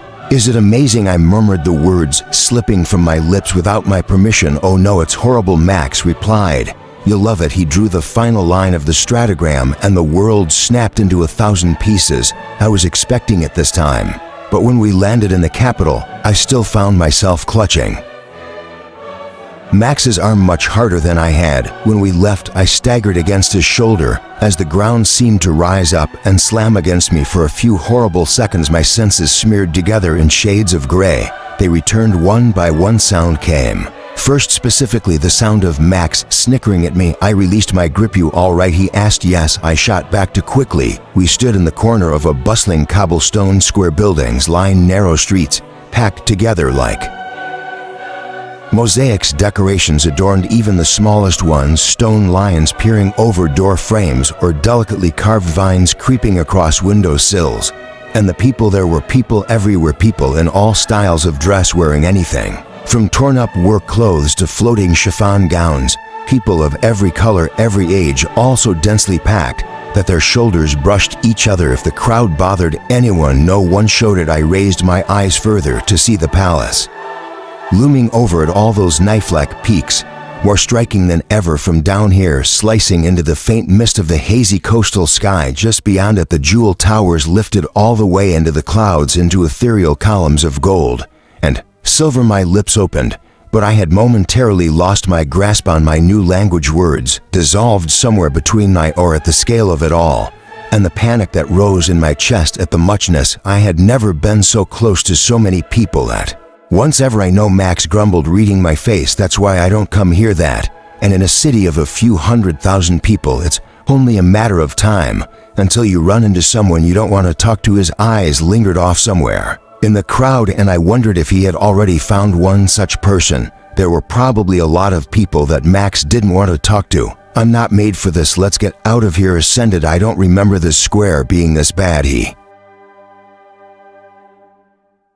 started off through the crowd. As we moved through the sea of people, I smoothly slid my arm through his. I had done this for purely practical purpose, but the startled look he gave me was just so delightful that I pushed a little closer just because I wanted to see how he'd react. It was possibly the first time I had seen an expression on his face that went beyond either deadpan grumpiness or cocky satisfaction when I smiled at him. "If I become lost, I will never be found again." To my disappointment, that startled expression melted away as quickly as it had appeared. He merely narrowed his eyes and said, "Sometimes you're unintentionally poetic." "Nothing unintentional," I replied coolly. "Untrue." But he didn't have to know that the crowd let up somewhat as we skirted along the edge of the square and glided down a side street so narrow that we disappeared into the shadow of the buildings on either side. The buildings changed as we walked, growing slightly less pristine and slightly less straight. The type of people we passed evolved too. Those elegant gowns were fewer and fewer, replaced by men in sloppy clothes leaning over easels, or women in bright colors tending to potted flowers. One man that we passed wore a long emerald green coat that nearly touched the ground, and a parrot the exact same shade of green. A parrot perched on his shoulder. At that, I whipped my head around to look at Max, my face splitting into a grin. "Did you see? It's not the strangest thing you'll witness in this city today." A little amused smile crinkled the corners of his eyes. He extracted his arm from mine. I was a little surprised at how much I missed it as my hands dropped to dangle awkwardly at my sides. Here Max turned to a little storefront. At first glance it looked closed. Dusty drapes covered the wide glass windows, the sign above them empty. Still, he didn't so much as hesitate as he opened the door, letting me go first. The heels of my boots echoed on the dim wooden floor, the sound bouncing up to caress the rafters that cut across the tall ceiling. Light streamed through large dirty windows, catching the dust that hung in the air like mist. The space was large and mostly empty. At first I thought it was unoccupied, that is, until my gaze fell to the far corner, where all of that emptiness and cool shadow gave way to a splash of warmth. Ostentatious couches and armchairs sat at haphazard angles, spattered with patches of color. In between them stood a long, dirty wooden table which was covered with glittering metal pieces. Scattered throughout all of this furniture were various canvases and sculptures, faces and hands and eyes that stared blankly back at us. And there among all of this were two figures, one of them a short woman in a loose paint-spattered white top and plain trousers, turned to us as we entered. Her eyes fell to me first, as she looked as if she were about to tell me where to go. "No, we're good." Then Max wandered in beside me, and her expression brightened. "Max, I've been wondering where you've been. Was starting to think I'd be better off selling everything I've saved for you. Fun things or work things." As Max and I approached the living area, it grew harder and harder to pry my eyes off the sculptures that surrounded us. They were grotesque and beautiful. One consisted of dozens of gnarled, bodiless hands, all reaching to some unseen point. A few of the less disturbing ones reminded me of some of the figures lining the shelves of Max's house. The woman grinned, tossing a strand of long auburn hair over one shoulder. Everything about her appearance looked lazy, like she could have rolled out of bed looking just as she did now, and yet she was undeniably captivating. Not traditionally beautiful exactly, but her features were strong and sharp, nearly as striking as her sculptures. White powder covered her hands, which left smears in her hair as she pushed it behind one ear. "Both," she said. Then she looked at me. "This must be Tisana, the famous apprentice." I tried to decide whether or not I liked being described in this manner. One of Max's eyebrows twitched, asking an unspoken question. "Samaring told me," the woman said. "What a gossip." Max muttered. "Tisana, this is Vera." I greeted her, though I was still visibly distracted. I looked at the chunk of marble beside her, the one presumably responsible for the white dust smearing her hands and face. The bottom half was a pristine square, while the top chipped away to reveal a woman's head, chin lifted, face raised. "You made these?" "Yes, though sometimes I'm not sure how I feel about taking ownership of them." She looked at her work in progress and scrunched her nose. "I'm not sure about this one. It's plebeian." A man who had been lounging on one of the couches swung his legs out, standing beside Via and placing a hand around her shoulder. He looked like he put a lot of effort into being extremely handsome, and even more effort into not showing it. He was good at both, but 8 years at Esmeralda's estate made me an expert in spotting that kind of thing. "You're capable of better," he went on, something more raw, soulful. Via made a small non-committal noise, then waved a hand at him. "This is Philip." Philip gave Max a smile that was more of a baring of teeth and completely ignored me anyway. Vera slipped from Philip's grasp and began striding away, motioning for us to follow. Come to my workshop. This wasn't her workshop. She led us into a shadowy corner where a single plain door stood nestled into the darkness. He's awful, Max muttered. As Vera opened the door, oh Max, she gave him a mischievous smile. Stepping into a dim golden light, would you judge a squirrel by its ability to swim? I don't need to know where this metaphor goes next. What I mean is he's no great conversationalist, but he's excellent at climbing trees, Max groaned. I didn't need to understand the specifics of Erin to understand her gist, and I chuckled, but only for a moment, because I stepped through the door and into stunned silence. This room was the opposite of the dusty loft we had come from, in every way meticulously organized, with two smooth, clear tables in the center of the room perched to top neatly ordered shelves. The walls were lined with weapons, swords, knives, spears, scimitars, daggers, and many others that were unlike anything I'd ever seen before. They were all undeniably lethally beautiful, their silver and gold and steel glinting in the flickering golden firelight. Vera shut the door behind us and began rummaging through a cabinet in the corner. I paced the walls, examining the weapons. Some I noted seemed oddly and intentionally incomplete. I paused at one sword that had a hollow center, delicate spiraling patterns cut into its blade. Decorative, or perhaps they held some kind of purpose. Why is it like this? I asked, pointing to one of the hollow swords on the wall. She gave me a smile as sharp as her blades. So wielders can have more fun with it. So the space in the center was for magic. Interesting. I leaned closer, squinting at the designs. You like it is beautiful and undeniable truth. But beautiful is not enough. It needs to be both beautiful, and the word eluded me. But Max provided functional. Yes, I agreed. Beautiful and functional. Via laughed low and smooth. Trust me, my work is always functional.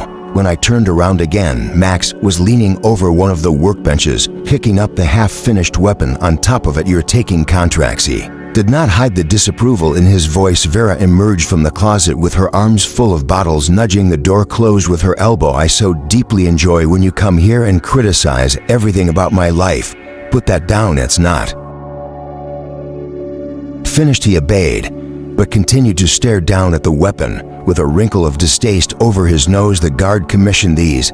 I've got to make my money somehow. My eyes settled on some stacked crates in the corner. The lid on the top one was askew, revealing piles of glinting steel. There were probably close to 100 weapons in those crates alone. If they were all full, Max followed my gaze. And business is good, business is mine alone, by a gesture to the small glass bottles on the table. Now, do you want these or not? I joined Max beside the table. All of those little vials held black liquid, and yet they were so oddly colorful, catching a glint of blue or purple or orange when the light flickered just the right way. Max observed them for a moment, then he chose 3 bottles, one that was so black it seemed to swallow the light completely, then one that shimmered with a sheen of purple, and lastly one that sparked orange, as if it were reflecting flames.